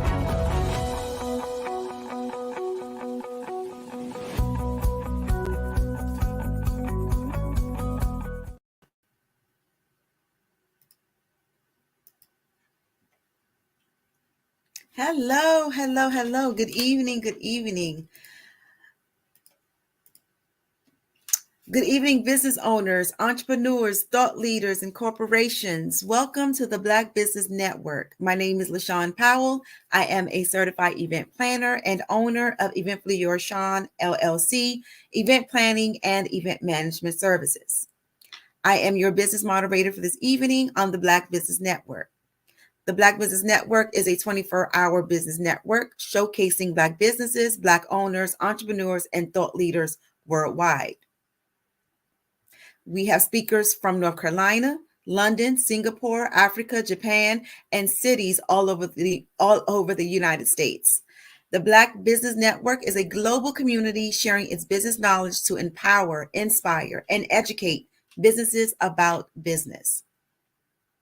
Our next speaker for this hour is Ms. Eartha Watts Kitt. Ms. Eartha Watts Kitt is an award-winning author and publisher, the founder of Eartha Tone Publishing and Eartha Tone Books. She is the former director of publications for Cultivating Our Sisterhood International Association, COSIA, a NYFA, New York Foundations for the Artist, a member of the American Society of Composers, Authors, and Publishers, ASCAP, and the legendary Harlem Writers Guild. She is the executive editor of Harlem World Magazine. She also leads writing, self-publishing, and publicity workshops for the New York Public Library, the National Writers Union, and the New York City Parks Department. So it is my prestige pleasure and honor to present to you Ms. Eartha Watts Kidd. Hello, good evening, Miss Howell. Hello, good evening. Good evening. How are you? I'm great. Thank you so much. And thank you for having me this evening, rather. Yes, ma'am. Thank you for being here. Thank you so much for being here. And genius is common. I'll see you on the other side. Thank you. Well, hello, everyone. My name is Eartha Watts Hicks. I am an author and a publisher. Now, some might wonder how and why I ended up doing both. My passion has always been writing. And in writing, I have been writing for a number of years. And when I had started writing, which was basically around 2001 was when I started writing Love Changes, and I had started actually writing in other forms prior to 2001. But the thing for those who were aspiring writers or aspiring novelists was to get a byline somewhere, to write wherever you can get exposure, be it for magazines, be it for newsletters, wherever you could get exposure. That's what you did to get your writing out there. So, I had written an article on the death of Elin Harris, who was my favorite author. And I had expressed basically how I felt about his passing and what his writing and his books meant to me. And also I had volunteered writing contributions to a newsletter called CASIA Net, which was for Cultivating Our Sisterhood International Association. And shortly after I began contributing to CASIA Net, I was made director of publications. So their editor for the publication, I was asked to fill her shoes, and she was some tough shoes to fill. And in that capacity, just kind of navigating in the strange space of going from being an author to an editor and working with a team of writers and graphic designers and also a copy editor. In that capacity, I learned the skills that I needed to give me the confidence to publish my own novel. Now, I had an agent at the time, and I had decided to let her go because she was shopping my novel for a number of years and I wasn't able to get a deal. Mainly because in shopping my novel, I wasn't in her niche, what they call the area of her expertise, where all her contacts and connections were. I was literally pulling her into the element of African-American women's fiction when she was typically used to publishing nonfiction and academia. So understanding that it had taken me a number of years to, one, find an agent to represent me, but also was taking me a number of years to search and try to get a mainstream publisher. It was at that point that I decided to independently publish Love Changes. And when I did, I had won an award from the NAACP, the New York City Housing Authority branch of the NAACP, NYCHA branch of the NAACP, had awarded me their Just Read Literary Game Changer Award and named me Literacy Ambassador for New York City. Now, in writing a novel, there is so much that goes into it. There's skill, there's passion, there's time, there's focus, there's research. And the more passionate you are about the craft, the better your writing will be, the richer your writing will be. So I would like to read just a small section of Love Changes to kind of give you the sense of what the story is.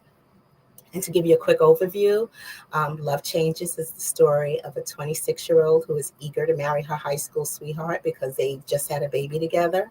And then she has a male best friend, a lifelong best friend that upsets that dynamic. And it turns into a love triangle with the nucleus of this love triangle being a lady with a baby. And it's set in 1995 with 90s music used with permission from 18 music publishers. And it's the elements of the 90s, the feel of the 90s, the mentality of the 90s, what was happening in the 90s as it pertains to this small circle of characters. It's called Love Changes. Can we switch mothers? Dawn told her about the keys, huh? Ramel laughed. I know he thought I was stupid for telling her. Dawn's mouth was bigger than her behind, but with all my girlfriends out of state and me with no long distance carrier, who else would I call about girl stuff? Mommy? I sucked my teeth. Are you a psychic friend? Nah, my advice is free. Next time, save yourself the trouble. Tell your mom from the get-go like I suggested. Whose side are you on, Chocolate? When it comes to you and your family, I blow the whistle and wear the stripes. Now, hold on. I have someone on the other line. The phone line clicked twice, but the call switched back to me. Ramel's voice had turned to syrup. Yeah, Cosmo. Like I was saying, I feel real bad. I really do, because you and I have a lot of fun together, but I've got to be honest. We don't have much in common, so I guess I cut Ramel off, doing my best to imitate his voice, but sounding more like Cookie Monster. It's best that we just be friends. I got a chuckle out of him, so I kept it up. The last thing I want to do is waste your time. I'd still like us to hang out once in a while if that's okay with you. I closed by saying, and the Oscar goes to. Ramel's voice was just above a whisper, but it had bass. That combination could lull me right to sleep or wake me up from it. Even though I didn't sound a bit like him, I knew I had the script down cold because he was still laughing when he said, trust me, Chocolate, if I ever gave you something stiff and bare naked and about that size, it won't be an Oscar. Now, knock it off. She won't buy it unless I'm composed. I never bought into any of his flirting. Ramel and I were just friends. Actually, Ramel was my closest friend, an investment banker, big and built, bald, brown, and dimpled, but he was a mess. Not only did he collect women like he did luxury timepieces, he remained unattached and had absolutely no time for sisters. He even had the nerve to have very specific taste. His type was blue-eyed with big lips, hips, boobies, and black girl booty, courtesy of Stairmaster. Ramel was back on the line with me sooner than I expected. Okay, what's the story? Do you want the whole story or the abbreviated version? The truth, Chocolate. Don't add any plot twists or cliffhangers. Just tell me what happened. I know how you are. Well, first of all, Mommy shows up here unannounced and uninvited. She doesn't even bother to say hello, right? She just pushes past me, grunting and complaining. You look tired. This place is disgusting. And I'm trying to be nice. I'm like, hi, Mommy. You look great. Would you like something to drink? She ignores me, walking all up through here like she owns the place, turning her nose up at everything. Okay, that's nothing new. Wait, let me finish. It gets better. She snatches Tebow from me and starts yelling. He looks horrible. What kind of mother are you? You ain't doing nothing for his rash. And then she starts calling Spider all kinds of broke bums while she is holding my baby. So I try to take him to put him in the room, and Mommy is snatching him from me, and we are having a tug of war with my baby.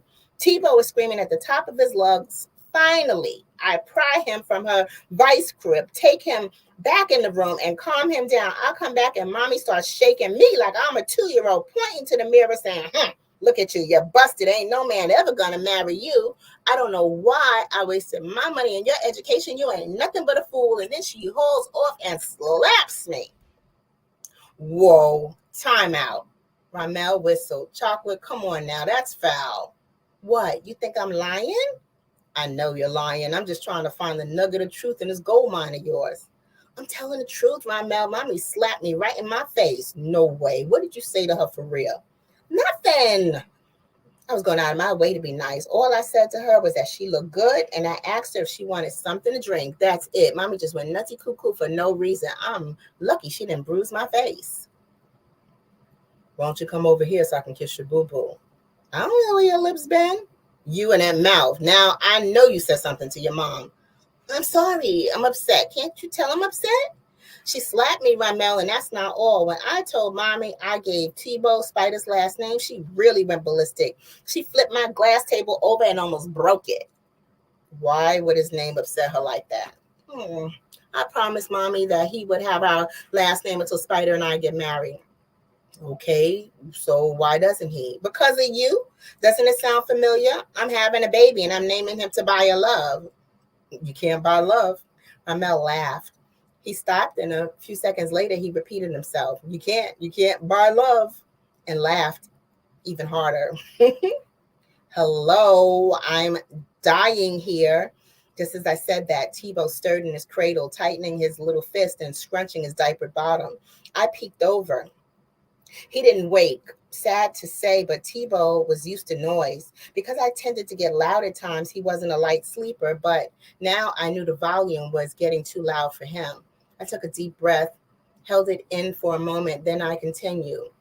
Don't you get it, Ramel? I'll be 26 years old. How would you feel if your mother barged into your apartment and slapped you up? That made him burst out all over again. This time I understood. That thought was ridiculous. Mrs. Goodwin wouldn't smack a roach off the wall. But still, waiting for his laughter to die down, I was getting aggravated. Are you done? Okay. Maybe your mom was extreme, but you know as well as I do that Miss Ann has the gift of gab. She tells it like it is. I'm sure if you think back on what she said, you'll realize she was right. Here's what you really need to do. I didn't hear a thing he had to say after that. I placed the receiver back in the cradle. It was the beginning of summer. That didn't matter. I dragged a heap of boots to my side, grabbed one of my ankle boots and slapped some polish on it. And that's an excerpt from Love Changes, which is available in paperback and on Kindle. Now, Love Changes took, I would say, roughly 4 years to complete my first draft. Between 2005 and I would say 2009, I took writing workshops at the Frederick Douglass Creative Arts Center, at the Hurston Wright Foundation. I took their advanced fiction workshop. And then I took the creative writing workshop, and actually it was 2011. I studied under Ms. Bernice McFadden at the Center for Black Literature's creative writing workshop, which was a marvelous experience. And that's really where I got the courage to just produce and do it myself. I had the basic skills to design the cover and design the layout and hire an editor. And I had access to editors who were willing to edit the work for me. And I went from there. What skills that I didn't have and didn't know how to do for myself, I had outsourced and I paid people to do. I got a loan through an organization called Project Enterprise. And Project Enterprise gave me what we call seed money loan. And with the seed money loan, I was able to pay the fees to have the book uploaded, as well as pay the editor and do some marketing on the book. So it was a pleasant experience. In fact, I tried to do the process the way it was done traditionally, which was I sent out review copies. I sent out copies to reviewers. I did the vending events. I was selling at a vending event with a table and display and the whole bit. I had gone to community events and different restaurants and lounges that were in and around Harlem. And everywhere that I could go to showcase this book, be it community radio, blogs, podcasts. It was featured as a recommended summer read by the New York Amsterdam News, Fashion Avenue News. It was featured there. And the Congressional Black Caucus, it was featured there. And I did it from there. And it was such a process that what I had learned along the way, I was able to offer those services to other independent authors who had written a manuscript and were looking to publish their manuscript. I had the skill set to design the covers and the interior layout and package a book that was available for sale. And also doing the PR for it, which was a press release and a press kit and a one sheet that I would send to bookstores and libraries to get placement in the libraries. And it was a whole entire process. And the thing about being an independent author that no one really quite explains is that once you're an independent author, every role within that publishing house is your responsibility, from the accounting to the typesetting. As in, you can hire an editor, but when it's your book publishing company, if there are typos in the book, your whole publishing company looks bad. So whether or not the editor did their job doesn't matter. The accounting has to be right. You have to make sure it's right. Your books have to be well designed, or at least appealing to your audience of readers. And while all of this is like a learning process, you know, it's like you learn as you go along, because if you don't learn, the books don't sell, and the books don't sell themselves. So you have to strike a balance between introducing your work to new audiences and producing your next work, which is why my next work wasn't necessarily a follow-up novel. I did a collection next called Graffiti Mural, which is a collection of poetry, short stories, and personal essays, because it allowed me to take different elements of my writing, however different they were, and bring it all together as a collective and package it and make that offering. And in addition to Graffiti Mural, I've participated in different anthologies. One of my favorites is, two of my favorites, Loving Black Men by Mel and Christopher Black, as well as D.L. Russell Editor, which is Nobody Goes Out Anymore, where I had contributed a story called Or Else What, which Nobody Goes Out Anymore was a collection of pre-pandemic flash fiction. So at the very start of the pandemic, the editor had approached several authors from different places in the country and asked us all to give our rendition of how we thought the pandemic would alter society. And he wanted us to write a flash fiction piece based on whatever we envisioned that to be. And in that capacity, I had written a story called Or Else What, which was a very gut-wrenching story of a family in the Bronx of a matriarch who is homeschooling the youth in her family, including her own 18-year-old child who is a wayward teen. And then she's also caring for the elders in the family, because with the pandemic, shelter in place, everyone is occupying one household, and she is in charge of one, working from home, by two, looking after the different elements of her family, while her siblings, who are essential workers, are occupying a separate household. So I brought that dynamic into a short story called Or Else What. From there, actually a little further before the pandemic in 2016, I created a series, a planner series called A Planner is a Girl's Best Friend.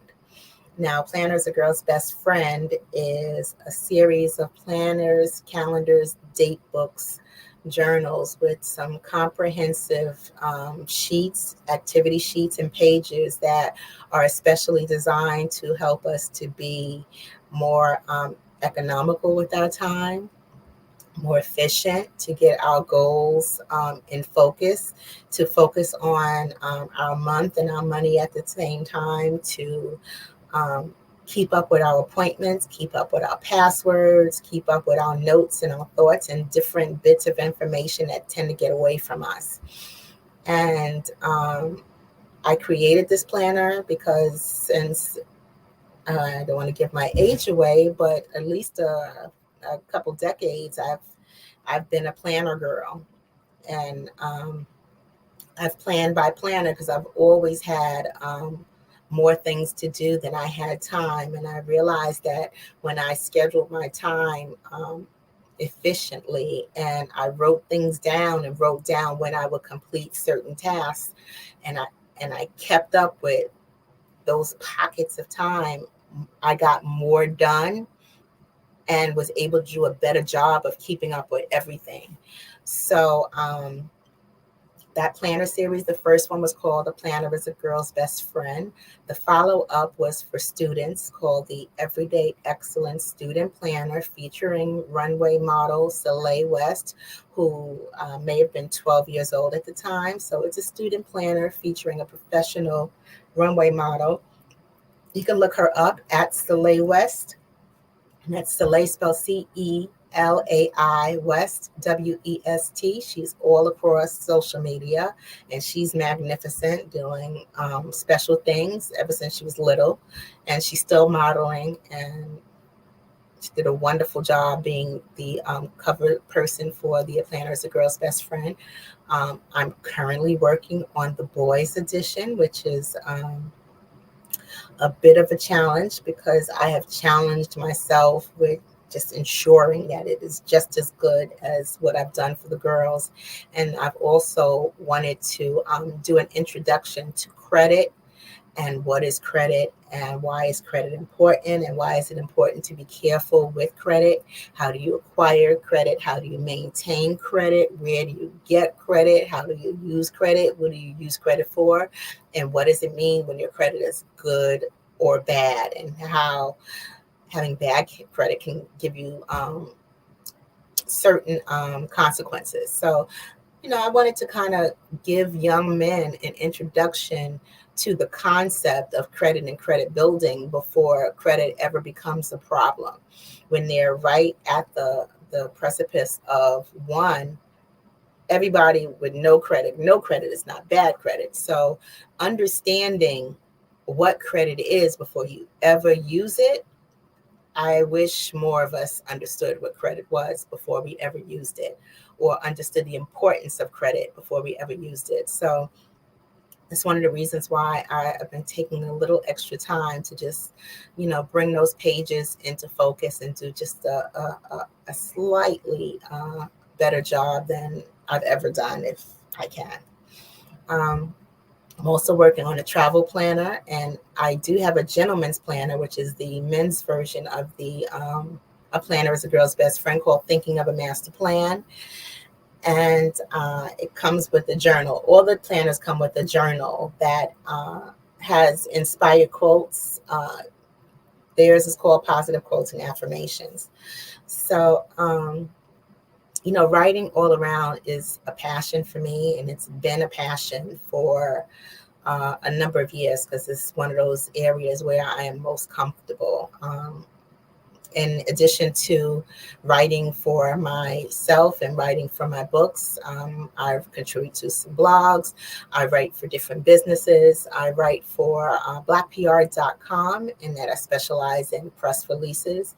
And that has given me an opportunity to lend my skills to different businesses, different people, family, causes, services, products, all in and around Black business or Black initiatives or Black families. There's some element about the press release that I write for blackpr.com that is concerning Black culture. And I didn't realize it at the time, but me having a familiarity with the business world and being an entrepreneur, and then also having the skill set of being a novelist, it allows me to see the story that the individual business people are trying to tell about their business, but in a way that they may not be able to tap into because they're so close to it. So what I've noticed from the perspective of someone writing about someone else's business is that the people that I write about are experts on their topic, experts on their story, experts in their field, and they're so close to it that it's hard for them to see what's amazing about their own story. So I basically give them a Q&A, and everything that they say that inspires me, I make a mental note of it, and then I do some research. I research them online to see some of the things that they may have forgotten. It's very easy to be stuck in your own world and not realize, some of the accolades that you have, because you're so busy doing, you're not tallying and writing down your accolades. You're just doing what you do, the way you do it, and whatever you've accomplished last year, the year before that, that's old news. You're trying to focus on that next goal. You're trying to reach to the next level.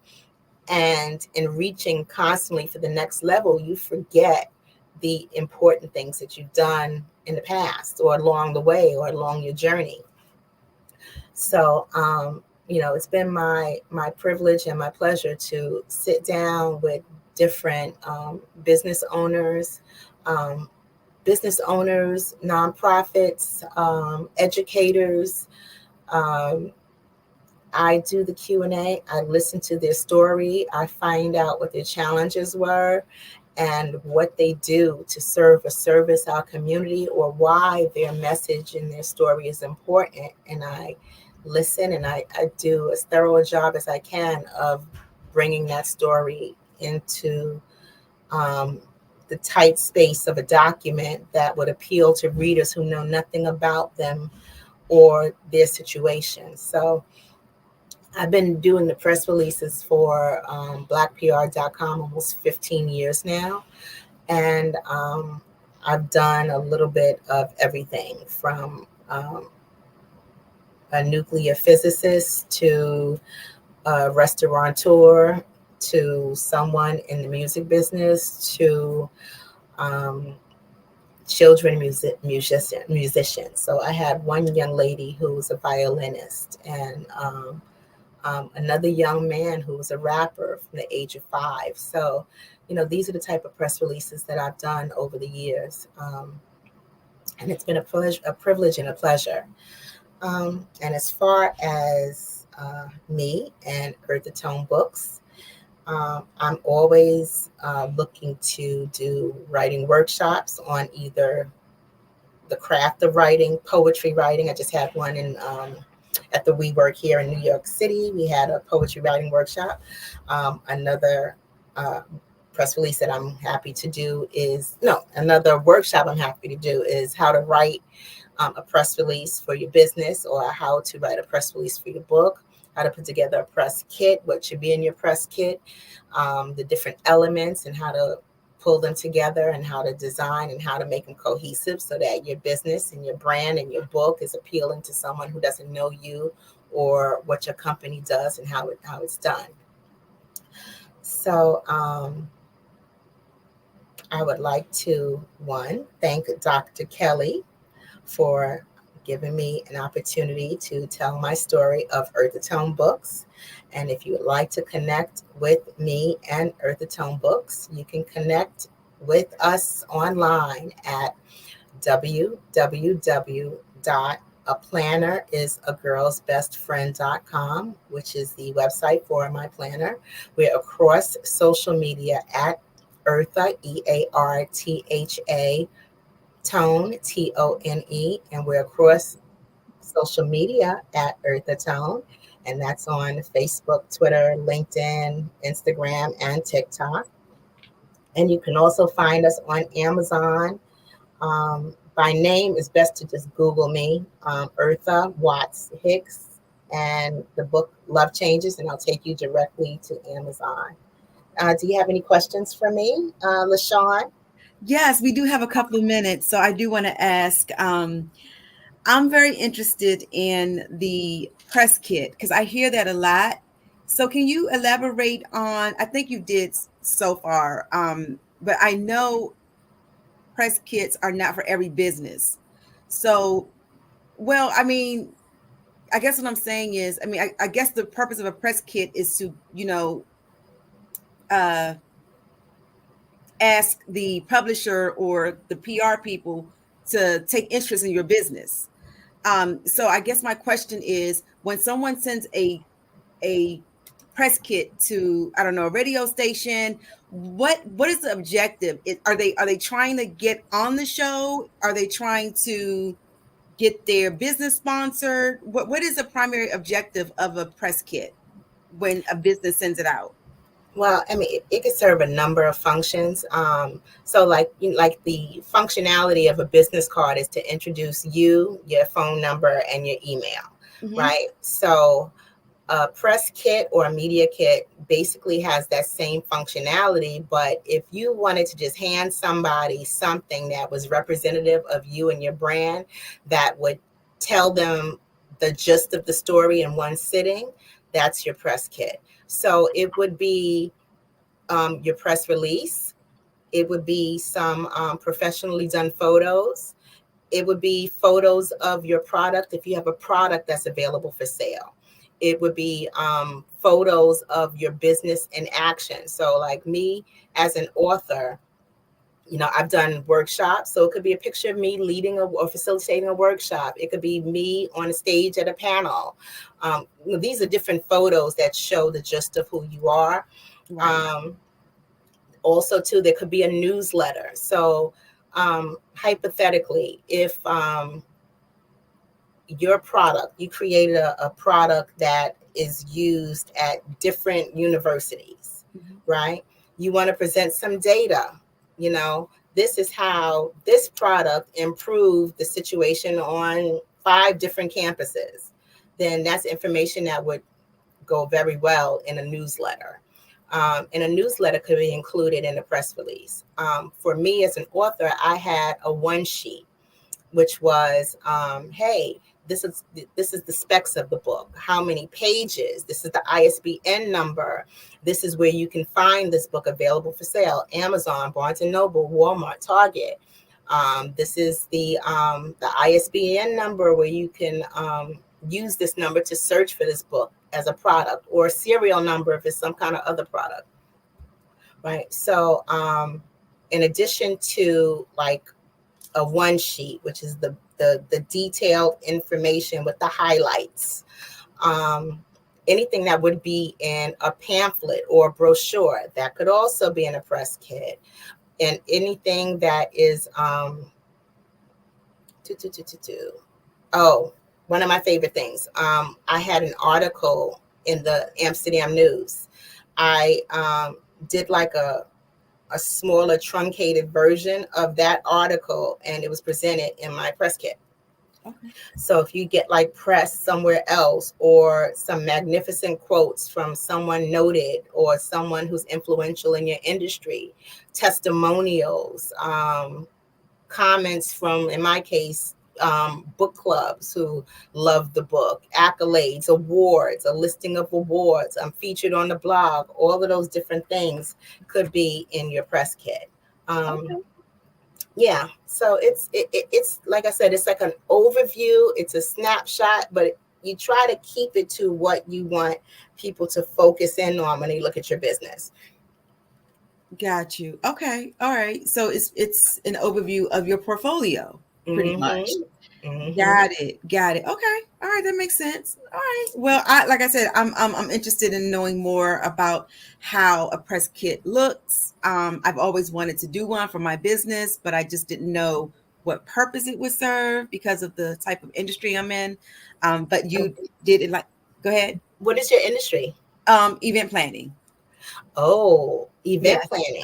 Okay, so you could do everything from the major events. You can do a press release for major events, like who the sponsors are, who the audience is, who the if it's a beauty event, it's the beauty industry. So you could connect your industry with your audience as well as your sponsors, and all of that is highlighted. And then with an event like let's say a conference, all the different elements in the run of show, you can indicate that if you have people that are being presented, celebrities who are coming through, who are going to be featured, different elements, whatever the highlights of your event are, that's what you want in your press release. Okay.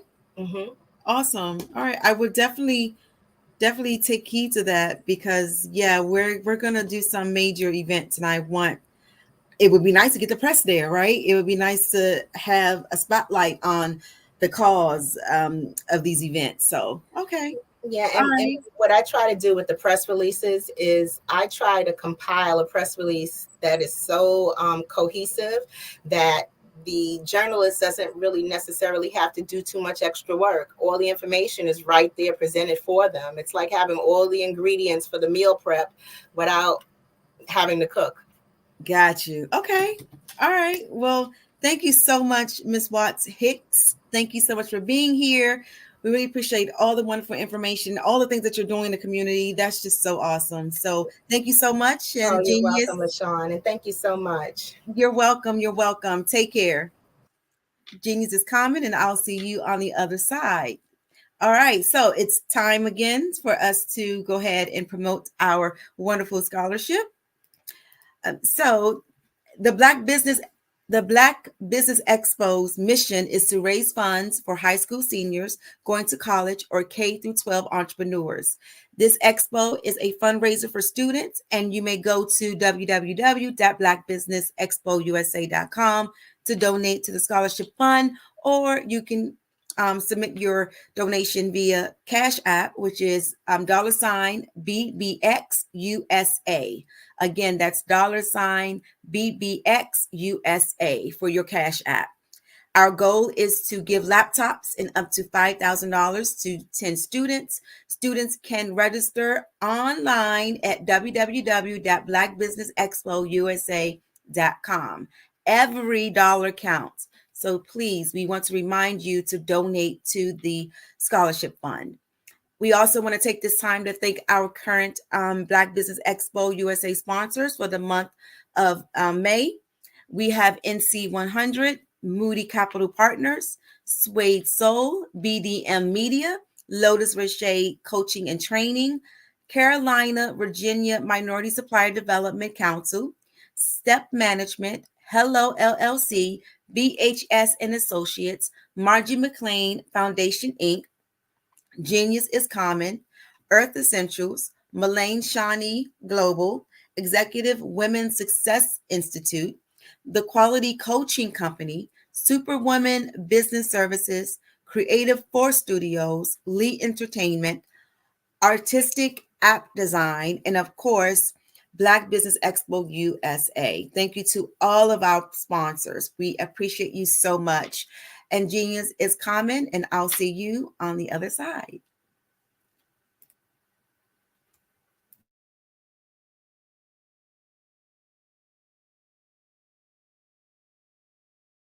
Artist to me is a creative expression of something from nothing. You know, it explodes onto the canvas, or it explodes on in my work. One of the things that I try to do more than anything is I try to just give the lines and the movements and emotions and expressions into what I do. Art really means to me a chance to express how I feel deep down inside. Most of my art begins as a thought that I might have, you know, whether it's sports, whether it's history, whether it's a woman or a man. It pretty much starts as an idea of thought before I get into the actual image of what I'm going to draw. I do a lot of historical pieces. I was a history minor in college, and I love to do history pieces. And a lot of times I'm thinking about history, and then I try to make that history impact you as you look at it. That's one of the reasons I do pictures so large. People ask me, why do I do the pictures so big? And I tell them, I want the piece to impact them as they're looking at it, to kind of dominate them, dominate their space. And most of my pieces I try to do off page. I don't try to do anything that's going to be in those four corners or in a square. And I want your imagination to be a part of the piece that you're looking at.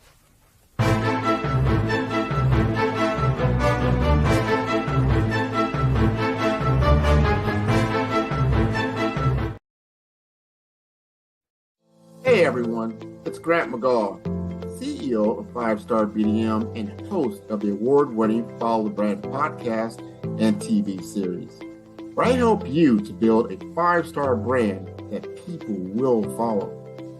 My genius is personal brand development through intelligent communication and helping you achieve your business and career goals.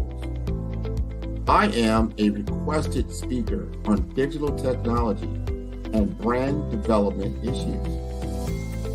I want to work with you to increase the value of your current opportunities while attracting new ones. Every one of you is unique, and we all share challenges that can be addressed through smart branding. As a super connector, I work with you as an executive coach to guide you along the complicated business and career development road, providing the enhancement tools and information you need to succeed.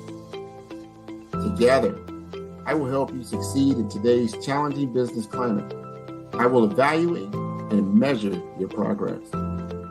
Best of all, I am right alongside you every step of the way. Build the brand called you. Genius is common. Did you know women represent just 3% of Fortune 500 CEOs and less than 15% of corporate executives at top companies worldwide? Have you wondered what the secrets are to getting into the top ranks, whether in the private or public sector? Do you want to figure out how to stop being held back in your career or passed over for promotion? Then you're in the right place. Hi, I'm Dr. Madeline Ann Lewis, President and CEO of the Executive Women's Success Institute. I have decades of experience in the military, the federal government, and corporate America, and my mission is to help women succeed and tap into their full potential. I want to reach 1 million plus women around the world to become the leaders they are meant to be. So if you want to move into a management or executive level position, or maybe you are a female veteran transitioning out of the military into business entrepreneurship, then reach out to the Executive Women's Success Institute at 301-693-3284. Let us get you on the fast track to success.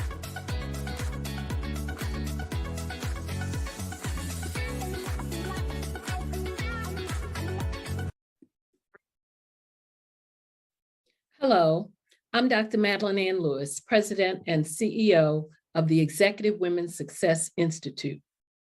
And my genius is helping women accelerate the path to success. You know, I was blessed to have strong women in my life who encouraged, motivated, and pushed me to do my best and to never even think about giving up on my dreams.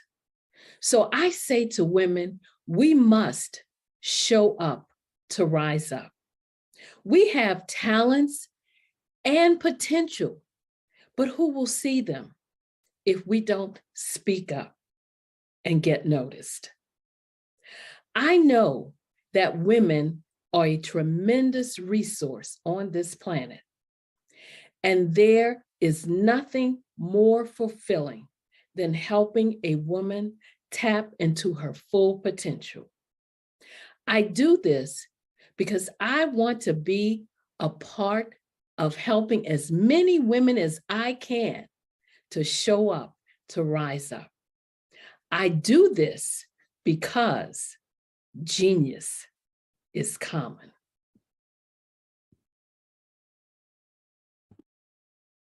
Over the past few years, we've seen the growth of existing and new initiatives focused on financial inclusion, building global networks, and reducing the wealth gap in response to the idea there's not enough seats at the table. Whether their outcomes are to increase the representation of Black executives on corporate boards, ensure an inclusive global economy, or to create new U.S. African commercial pathways, the strategies are often carried out by separate programs. The question is, should they be? With the continent of Africa being home to more than half of the world's fastest growing economies, the youngest workforce, Over 400 companies generating more than $1 billion annually, 700 generating more than $500 million annually that are poised for growth, and being the destination of nearly $5 billion in venture capital in 2021. Diversifying U.S. and Africa commercial engagement by building bridges between African businesses and their U.S. diaspora should begin being seen as mutually beneficial. From helping to reduce Africa's enormous capital gap to catalyzing two-way trade opportunities, the COVID-19 global pandemic hopefully has taught us that global challenges and opportunities are more interconnected than we thought. During the pandemic, African companies like Unicorn Flutterwave, insurance provider Reliance Health, ride-hailing app Yasir, and 54Gene, the continent's first bank of DNA on people of African descent, proved that when African companies have access to networks, capital, and information, they grow big, grow fast, and create solutions that are valuable to the world. This is why BDirect was created. We are the first U.S.-based but African-centric board preparedness and board search company designed to connect U.S. Black talent and corporations to African businesses. Unique and fundamental to BDirect's success is our process of helping board candidates adapt their experience and networks to an African context before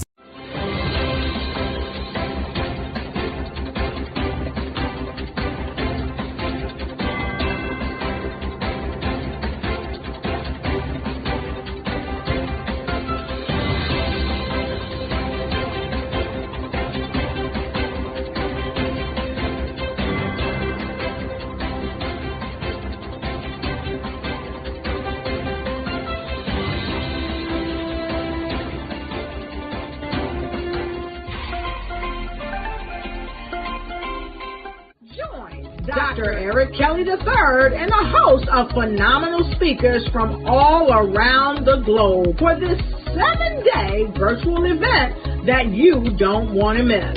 The mission of the Black Business Expo is to raise scholarship money from kids all the way from high school all the way from college. The Black Business Olympics is one of the largest Black business showcases in the world. It is an opportunity for businesses and companies to showcase their businesses globally. We are going to be giving away laptops up to $5,000 away to students. Again, I'm Olivia Appleberry, the founder of 2 Cents Finance and one of the speakers for the expo. I am so excited to see you there. For more info, go to www.blackbusinessexpousa.com or call 919-308-9090 and hope to see you there.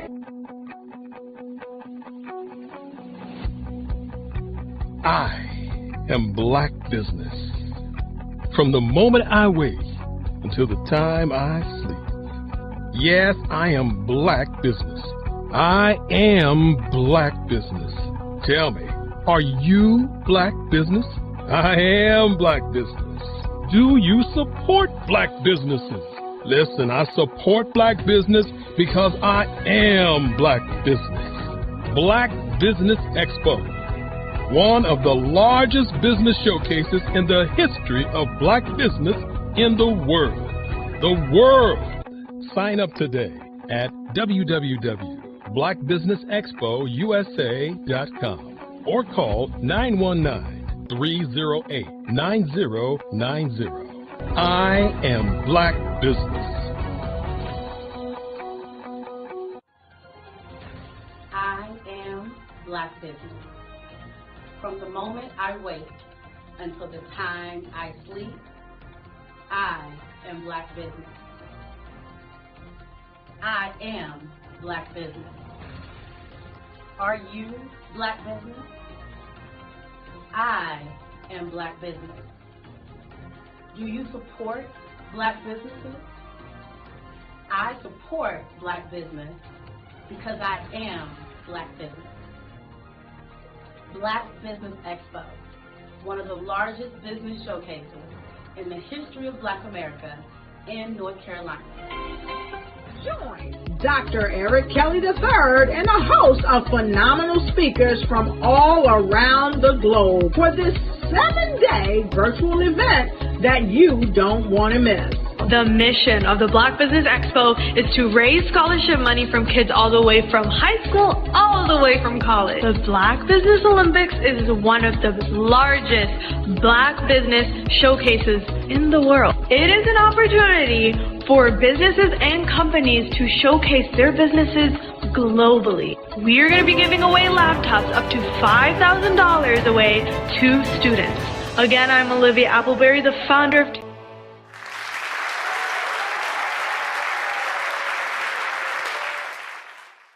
You see the career opportunity. You feel it's yours. After all, you're well qualified, but you don't apply. You feel stuck and can't move forward in your career. I've learned as a 10-year career strategist, we must learn how to show up. To show up, we will rise up. We have an amazing resource on this planet, a resource with tremendous potential. That resource is us, women. Far too many of us, when we want to rise up and advance in our careers, we hit an invisible barrier. It's called the glass ceiling. And when we do make it through the glass ceiling, chances are we're more closely scrutinized than men. As women, we face more barriers to promotion.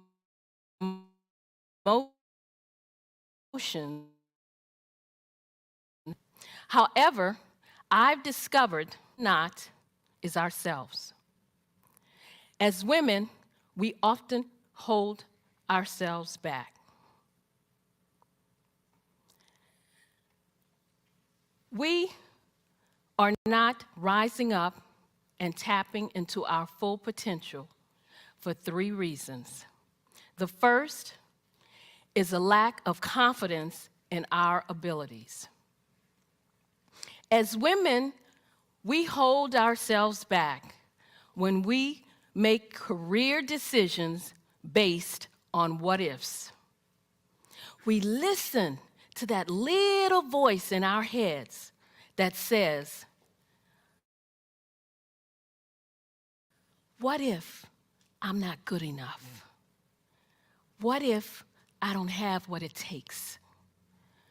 What if I fail?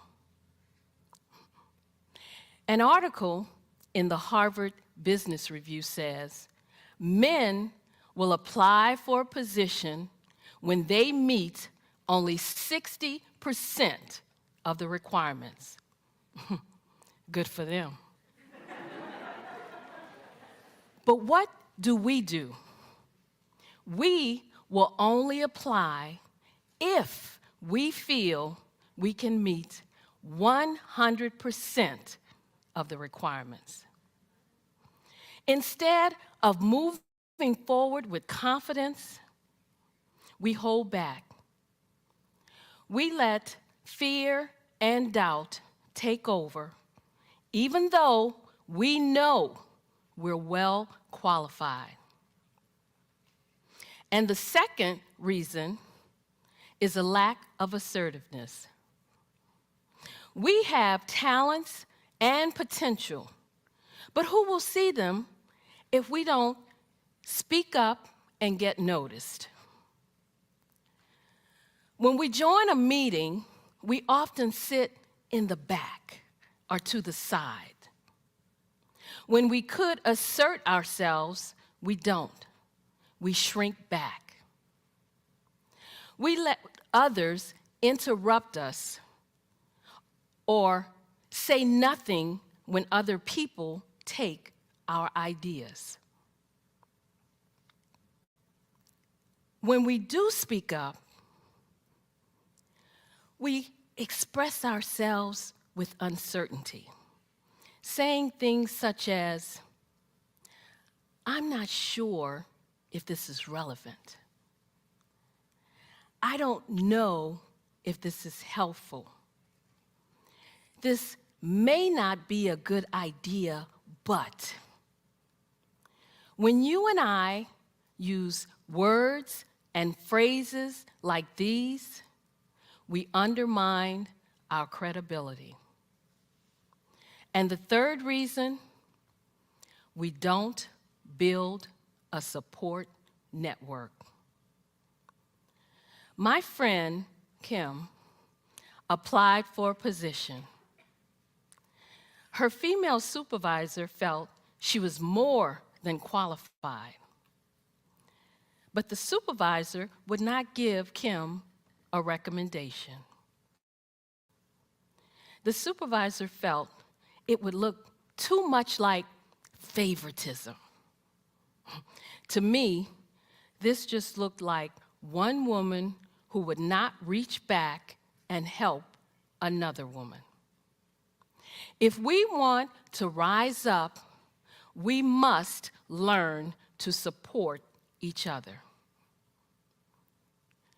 We need to show up to rise up. Showing up means taking responsibility for your own career path. It was 2005, and I had a comfortable job as an analyst working for the U.S. government, but I wanted more. A supervisor's position opened up, and I submitted my application. I tried to find out as much as I could about who was applying, what were my chances. I discovered that 2 men were applying for the same position. I also discovered that neither of these men had the qualifications that I had. But I was optimistic because one of the women on the interview panel told me that she would support me. So I walked into that interview room well prepared. I answered all their questions. I aced that interview. 3 days later, I was told I wasn't selected.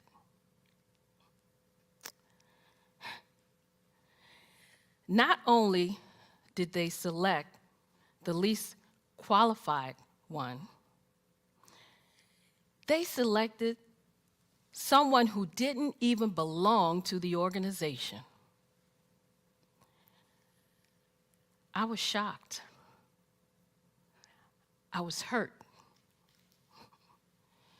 I was angry. I thought, how could this be? It was like a slap in my face. I deserved that job. I thought, maybe I should just look for a job somewhere else. But I was in an exercise class, and it hit me. I'm not a quitter. I have never given up. I deserve this job. I'm good at what I do. At that moment, I realized that if I wanted to rise up, I needed to show up. We need to show up to rise up. Showing up means taking responsibility for your own career path. And then it happened. The man they hired quit. And the manager asked me, the more qualified one, to step into that position. I did. I showed up and I rose up in my career. Having worked with hundreds of women over the years, I know there are 3 steps we need to take to show up. The first is to build confidence. The second is to be assertive. The third is to build a support network. When we follow this 3-step process, we will show up to rise up. When we rise up and tap into our full potential, as women, you and I will contribute more to our organizations, more to our families, and more to our communities. When we show up to rise up, everyone wins.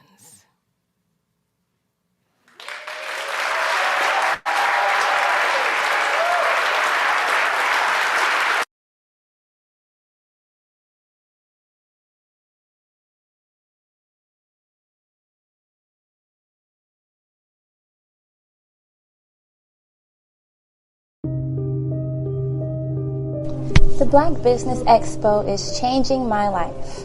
This year, they are giving away laptops and even $5,000 in cash to students just like me. I'm Alexis, and I want to go to college to fulfill my dream of becoming an entrepreneur. Help the Black Business Expo going to www.blackbusinessexpousa.com and also becoming a vendor, a sponsor, or donating.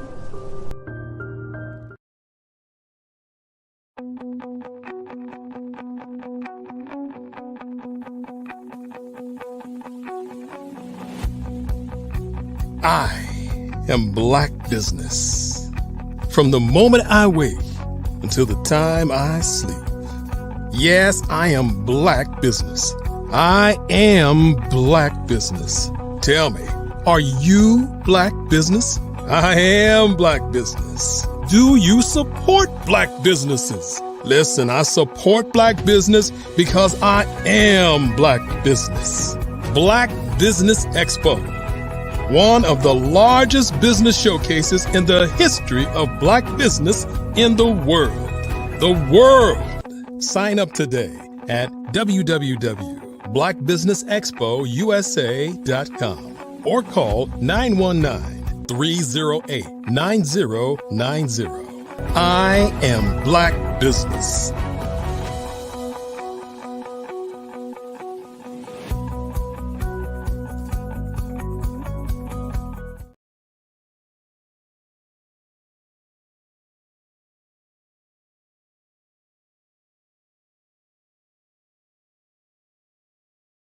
The Black Business Expo's mission is to raise funds for high school seniors going to college or K-12 entrepreneurs.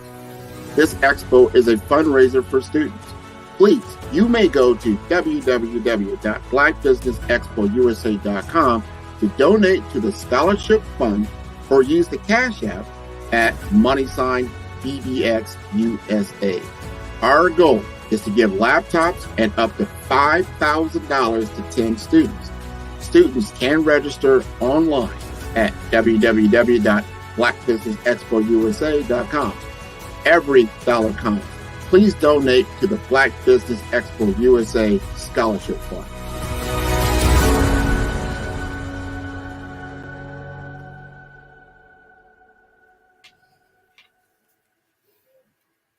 Okay, let's try this again. Good evening, everyone. Good evening to my business owners, entrepreneurs, thought leaders, and corporations Welcome to the Black Business Network. My name is LaShawn Powell. I am a certified event planner and owner of Eventfully Yours Shawn, LLC, event planning and event management services. I am your business moderator for this evening on the Black Business Network.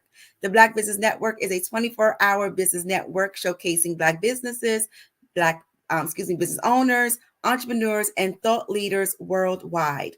We have speakers from North Carolina, London, Singapore, Africa, Japan, and cities all over the United States. The Black Business Network is a global community sharing its business knowledge to empower, inspire, and educate businesses about business. So our final speaker for this evening is Dr. Madeline Ann Lewis.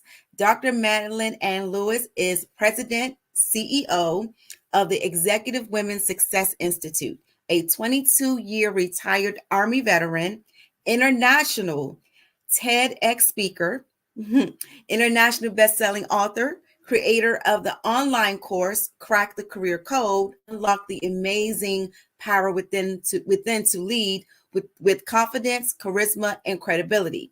Host of the Success for Women radio TV show, career strategist, trainer, and business consultant. She helps women progress in their career into upper management and executive level positions by providing them with a fast track yet comprehensive toolkit of life skills and abilities. She also helps female veterans who are transitioning out of the military into business entrepreneurship. Okay, so it is my prestige, pleasure, and honor to present to you Dr. Madeline Ann Lewis. Well, hello, how are you? Hello, Dr. Lewis. It's a pleasure to meet you. You too, thank you. You're welcome. And genius is common, and I'll see you on the other side. Yes. Well, hello, everyone. And for those of you who do not know me, I want you to know I am a big fan of this network. I am honored to be a part of such a phenomenal platform as the Black Business Olympics. You know, did you know that this network broadcasts over 145 speakers from around the globe for 7 straight days every month? So I want you to buckle up because we still have 3 more incredible days in store for you. And I tell you, I am so proud to be in the company of so many phenomenal Black sisters and brothers from all around the globe. Business owners who are willing to share their expertise and provide so many resources to help others grow and move forward. You know, this platform it's making history. And if you have been watching and listening this week, then you should be proud to have the opportunity to be a part of this history-making platform also. Because this week so far, you would have been able to see and been privy to the best of the best business owners, business leaders, thought leaders, heads of corporations, and some of the finest young entrepreneurs worldwide. So before getting started, I have to take a moment to thank Dr. Eric Kelly III. I have to thank him for allowing me to be a part of this groundbreaking platform.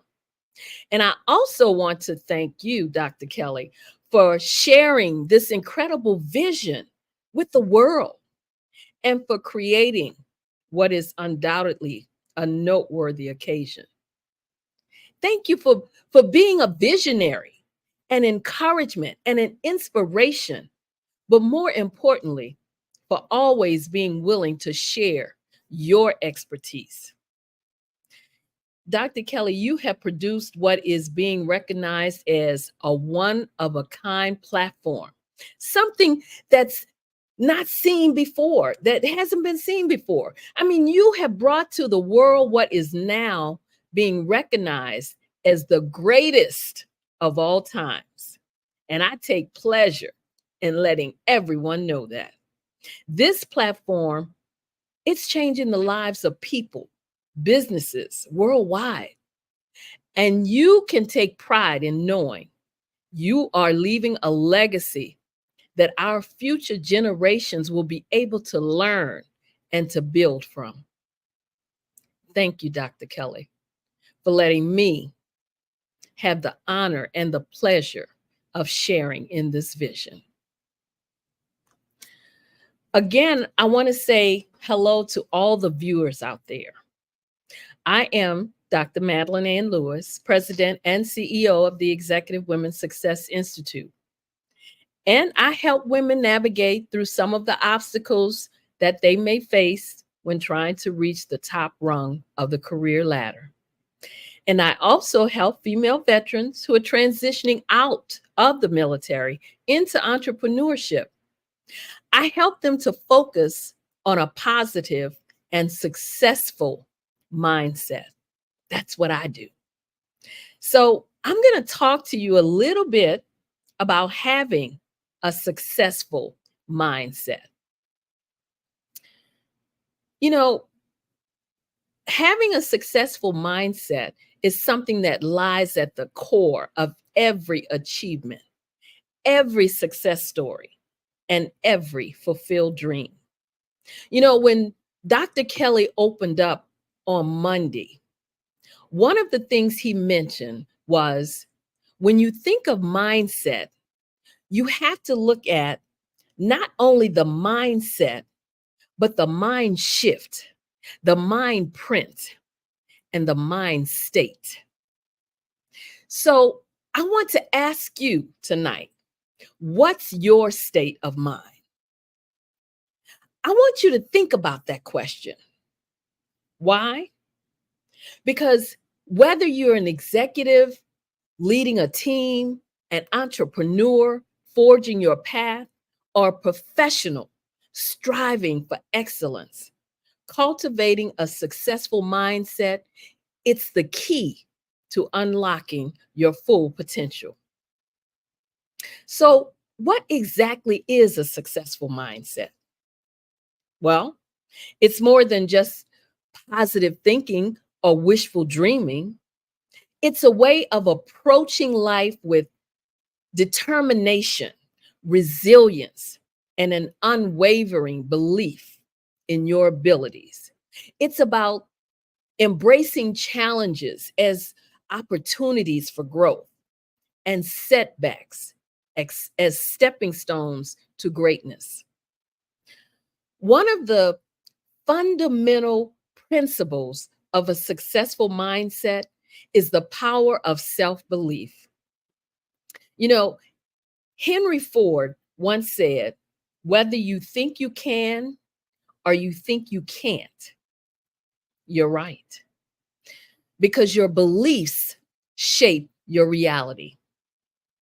If you believe in yourself and your capabilities, you're already halfway to success. And your capacity to overcome obstacles, believe that you are worthy of success, and the universe will conspire to make it happen. But self-belief alone is not enough. A successful mindset is also characterized by resilience in the face of adversity. The road to success is rarely smooth or easy. There will be obstacles, but it's how you respond to these challenges that defines your journey. Instead of dwelling on failure or succumbing to self-doubt, choose to bounce back stronger and even better. Use setbacks as opportunities to learn, to grow and to improve yourself. Remember, it's not the fall that defines you, but the courage to rise again. You know, there was a young woman on the platform this week by the name of Leah White who said something that I thought was key as I talk about mindset. And what she said was, if you change the way you look at things, the things you look at will change. Let me say that again. If you change the way you look at things, the things you look at will change. Another essential aspect of a successful mindset is the willingness to take risk and to embrace change. Comfort zones are where dreams go to die. Success lies beyond the boundaries of familiarity and security. It requires the courage to step into the unknown, to embrace uncertainty, and to adapt to ever-changing circumstances. So don't be afraid to take a calculated risk, to challenge the status quo, or to pursue your passions with relentless determination. Time is our most precious resource, and how we choose to allocate it also determines our success. What this means is you have to set clear, specific goals for yourself, and then you have to prioritize them ruthlessly. Focus your time, your energy, and your resources on activities that align with your objectives and bring you closer to your vision of success. Now, I want to stop right here just to give you a few numbers that I want you to ponder on. There are 1,440 minutes in a week. There are 43,200 minutes in a month with 30 days. And just in case you're wondering, there are 44,640 minutes in a month with 31 days. Now, I'm emphasizing these figures because I want you to remember every minute wasted is a minute lost forever. Did you know that to be successful, you have to come out of your comfort zone? Did you know you cannot be successful if you're holding on to regret? Did you know that adopting a growth mindset will allow you to continuously develop your skills so you can evolve and reach your goals? Did you know that you cannot be successful if you are afraid of past mistakes? And did you know that successful people view challenges as opportunities to learn and grow? Did you know that rather than fearing failure, you should see it as a stepping stone toward improvement? Well, I'm here to tell you that you have the ability to be great. But what steps are you taking to move forward? What steps are you taking to leave a legacy for our young people, to help change their mindset? What are you doing for our young people who see no clear path to success because no one has given them a positive example to follow? Our young people who need to know how to earn a living for themselves. What are you doing to help our young people understand what to do with their lives? And what are you doing to make an impact on this world? Yes, I know I am asking and giving you a lot to think about.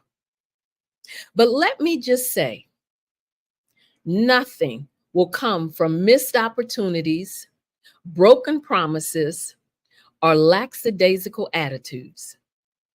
You cannot change our young people or anyone else if you don't first change your mindset.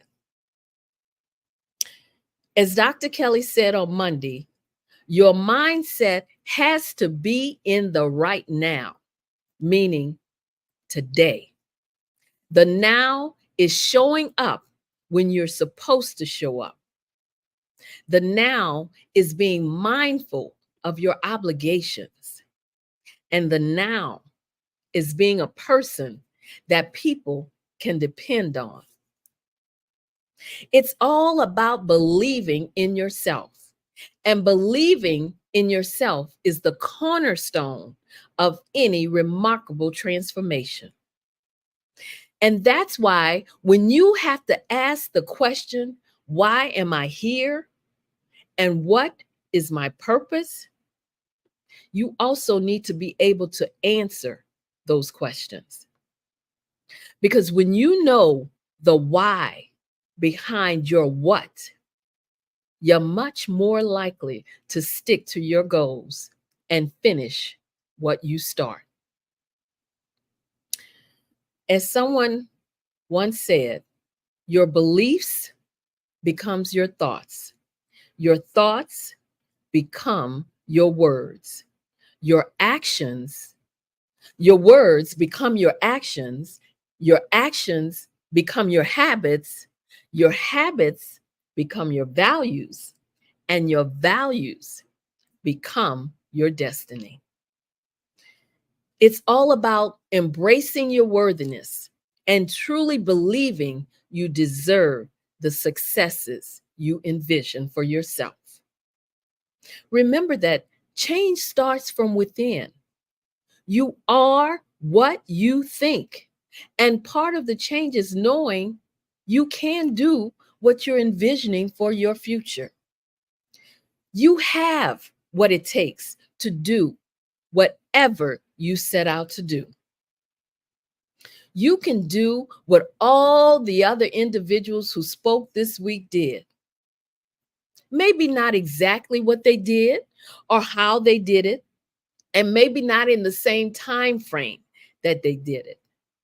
But you can do what you set out to do if you believe in yourself. And this network and the individuals on here can help you. This network can open doors to new opportunities for you. And it definitely provides valuable insight. I really want you to understand that the path to success is rarely a straight line. It's a series of twists and turns, demanding resilience. It's about pushing through when others might falter and persisting when the journey becomes tough, even when others say you can't. Think about this. When you want to quit before even getting started, quitting may provide temporary relief, but it will also rob you of the chance to discover your true potential, because it's in those moments of difficulty that you find out what you're truly made of. Someone else once said, some people succeed because they're destined to do so, but most succeed because they're determined to do so. Which are you? So I want you to take a moment to reflect on what truly makes you happy and fulfilled. Consider what you're passionate about. Consider your values and the skills you enjoy using. And then consider sharing them with the world. Consider sharing them on this platform. Understanding yourself better is the foundation for finding a success that brings you genuine satisfaction and happiness. And remember, you don't have to navigate this journey alone. This platform is a resource to draw from. This platform can and has opened doors to new opportunities for many, and it definitely provides valuable insights. You're being provided with resources that will take you to the next level if you use them, and more importantly, if you implement them. Every step that you take towards believing in yourself brings you closer to your goals, closer to success, and closer to happiness. So when I say to you, you have been gaining insight from individuals who have been there, individuals who have faced the obstacles, who have stepped out of their comfort zone and said, I will not quit. They made it, and now they are sharing their success with you because they believe you can make it too. So I urge you to not be one of those people who may attempt to implement what they have learned, but then quickly lose interest when they don't see much progress. You know, that person who feel it's not happening fast enough. And definitely don't be one of those people who will quit when you see there is real work involved.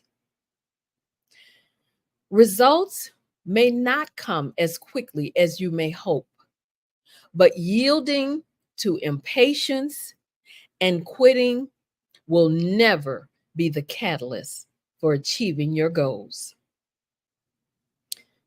Success is not reserved for just a chosen few.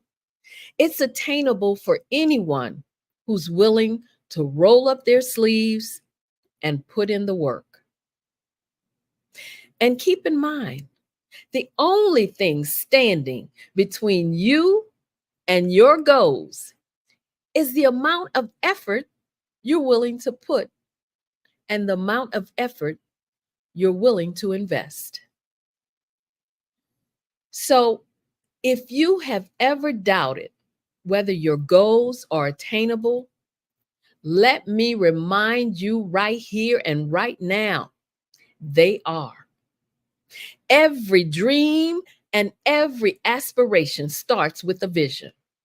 So don't let obstacles discourage you from chasing your goals that will lead you to success. And don't forget, obstacles are simply stepping stones toward your greatness. Don't let obstacles shatter your dreams of reaching success. Success, as we all know, yes, it can be scary because it involves change. Success can also be intimidating and hard to handle. Success also involves more challenges and responsibilities. Sometimes we aren't willing to face that. And that is threatening to most of us, which is why we tend to fear success, which is why this is why people fear more than success. And that is the judgment from others. And the sad part is that this judgment is what stops most of us from doing anything meaningful with our lives. We would rather play it safe than to risk making a mistake and embarrassing ourselves. One thing that I want you to remember, most of us do not start out successful. Success is an experiment that comes with plenty of trial and error. It is built as you learn from mistakes along your path to personal and professional development. You have to take your experiences, both good and bad, and use them to your advantage. And if you do this, you will find levels of success you never thought possible.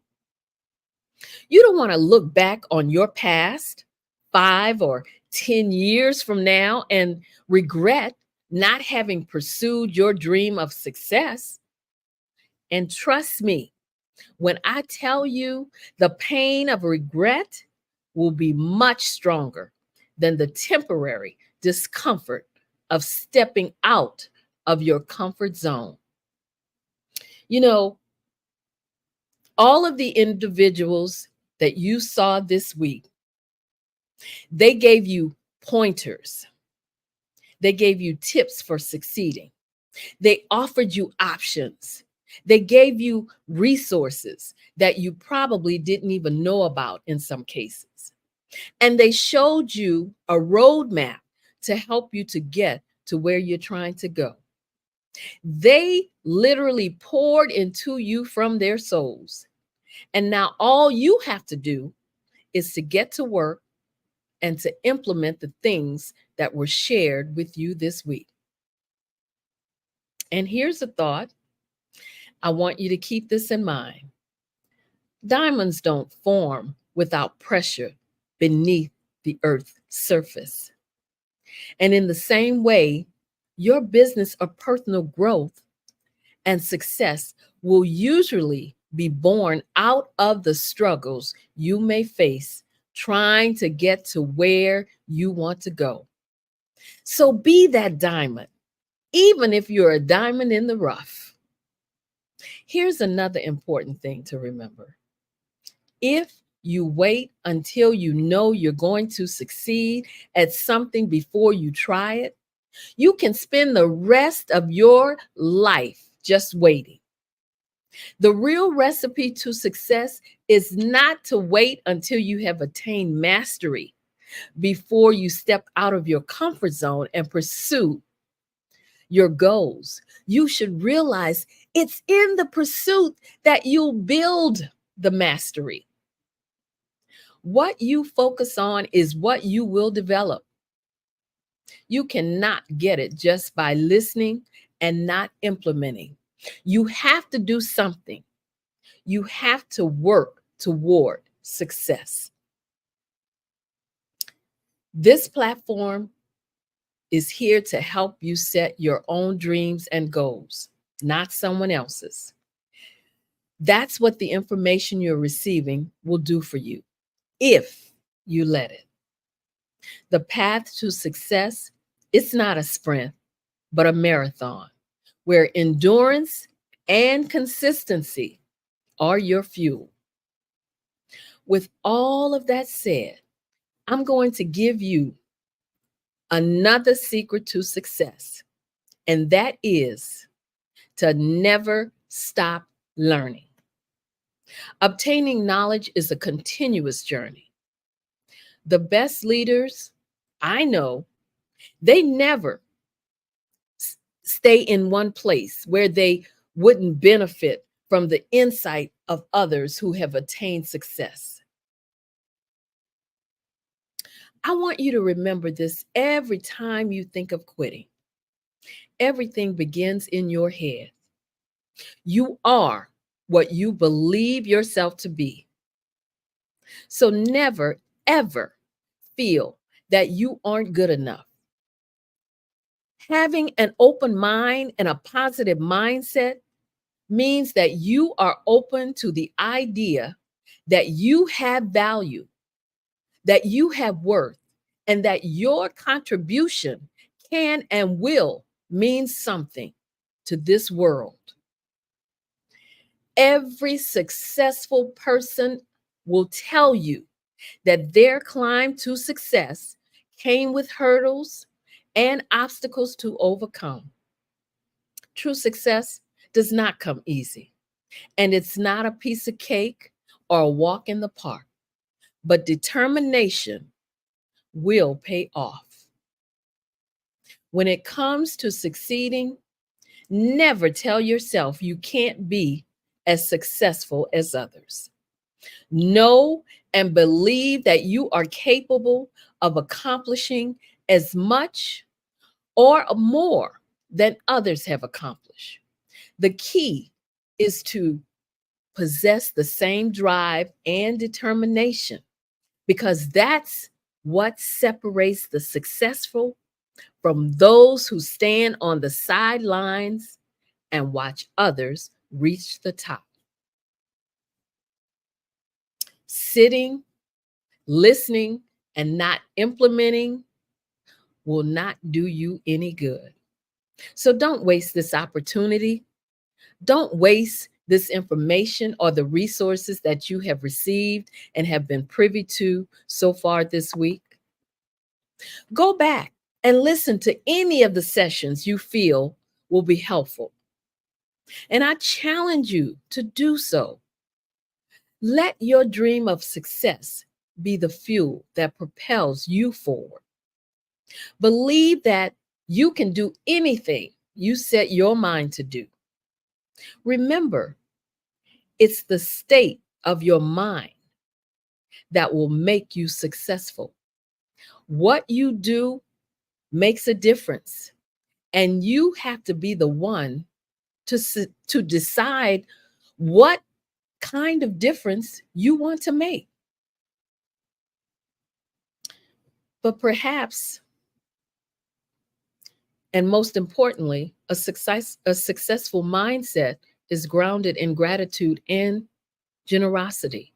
Success is not a solitary journey. It's a collaborative effort. So be grateful for the support, the guidance, and the opportunities that come your way, and make sure to pay it forward whenever possible, as Dr. Kelly is doing with this platform. Lift others up, share your knowledge and resources, and celebrate the successes of those around you. In the end, true success is not measured by what you achieve, but by the impact you have on others and the world around you. Keep in mind, cultivating a successful mindset is not just about achieving external milestones or accolades. It's about becoming the best version of yourself and making a positive difference in the world. So believe in yourself, embrace challenges, take risks, stay focused, and always remember to be grateful. With the right mindset, anything is possible. So show up, rise up, and become the successful person you were meant to be. Because when you do, we will all win. I want to thank all the viewers. I am Dr. Madeline Ann Lewis, President and CEO of the Executive Women's Success Institute. And if you would like to reach out to me, you can email me at info@exwsi.com or go to my website, www.exwsi.com. And while you're there, make sure to download my free 3-part video series on 3 things every woman should do to position herself for executive leadership. Thank you. Thank you. Thank you so much, Dr. Madeline. As a young Black business owner myself, I am very impressed by you. Thank you. Very. And like I said before, it's a pleasure to meet you. Thank you. So pleasure to meet you also.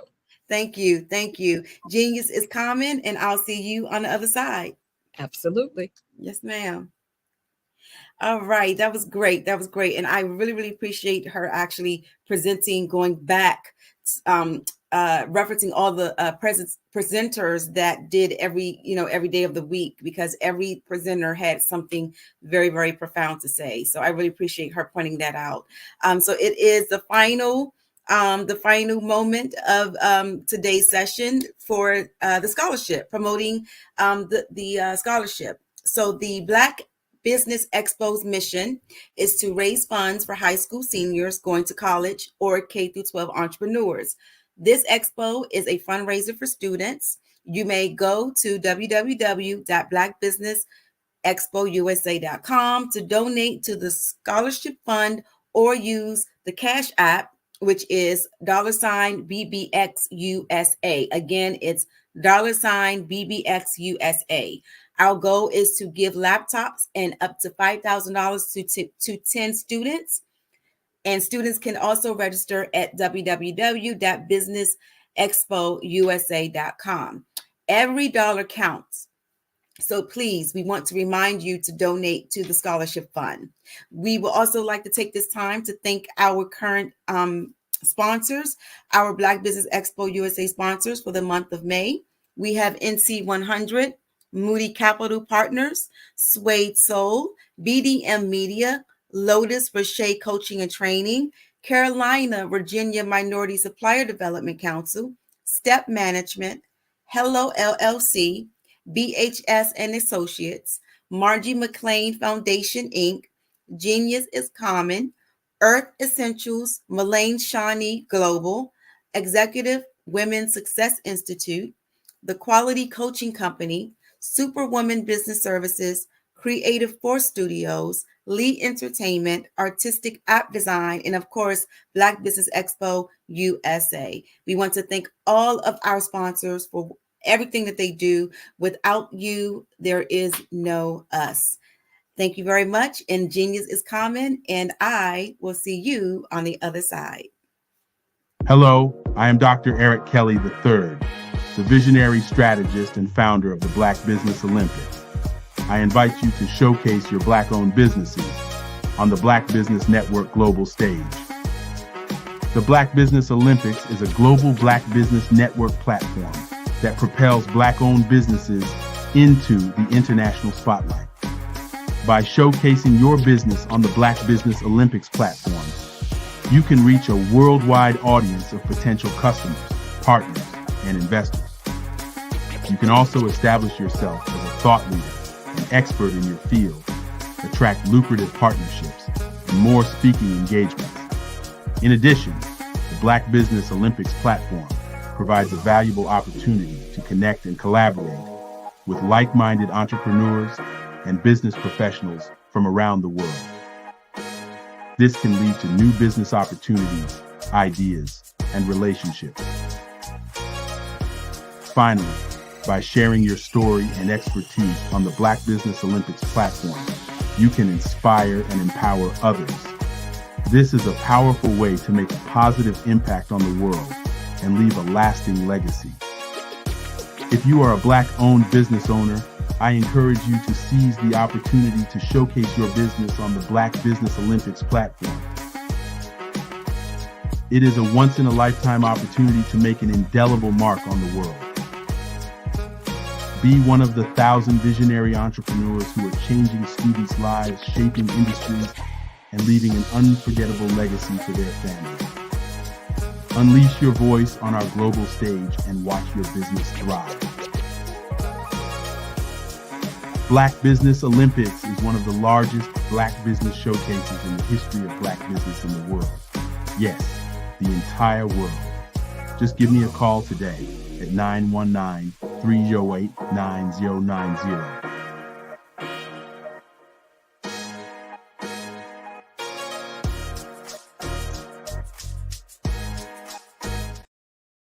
The Black Business Expo's mission is to raise funds for high school seniors going to college or K through 12 entrepreneurs. This expo is a fundraiser for students. Please, you may go to www.blackbusinessexpousa.com to donate to the scholarship fund or use the Cash App at BDX USA. Our goal is to give laptops and up to $5,000 to 10 students. Students can register online at www.blackbusinessexpousa.com. Every dollar counts. Please donate to the Black Business Expo USA Scholarship Fund. You are in the right place at the right time. The Black Business Network opens again for its Black Business Olympics, a 24/7 broadcast on business, strategies, global branding, social media marketing, finance, advertisement, and much, much more. Featuring the top, most powerful entrepreneurs and speakers and thought leaders from all around the world as they gather together for this phenomenal event. Join the Black Business Network streaming live into the metaverse, STEM City USA, Black Multiverse, Pod TV, Roku, Hulu, iHeartRadio, Apple TV, YouTube, TikTok, Instagram, Google Podcasts, Facebook, LinkedIn, IBM TV, Spotify, and Twitch. Tune in today and be a part of this amazing movement. The Black Business Olympics welcomes you.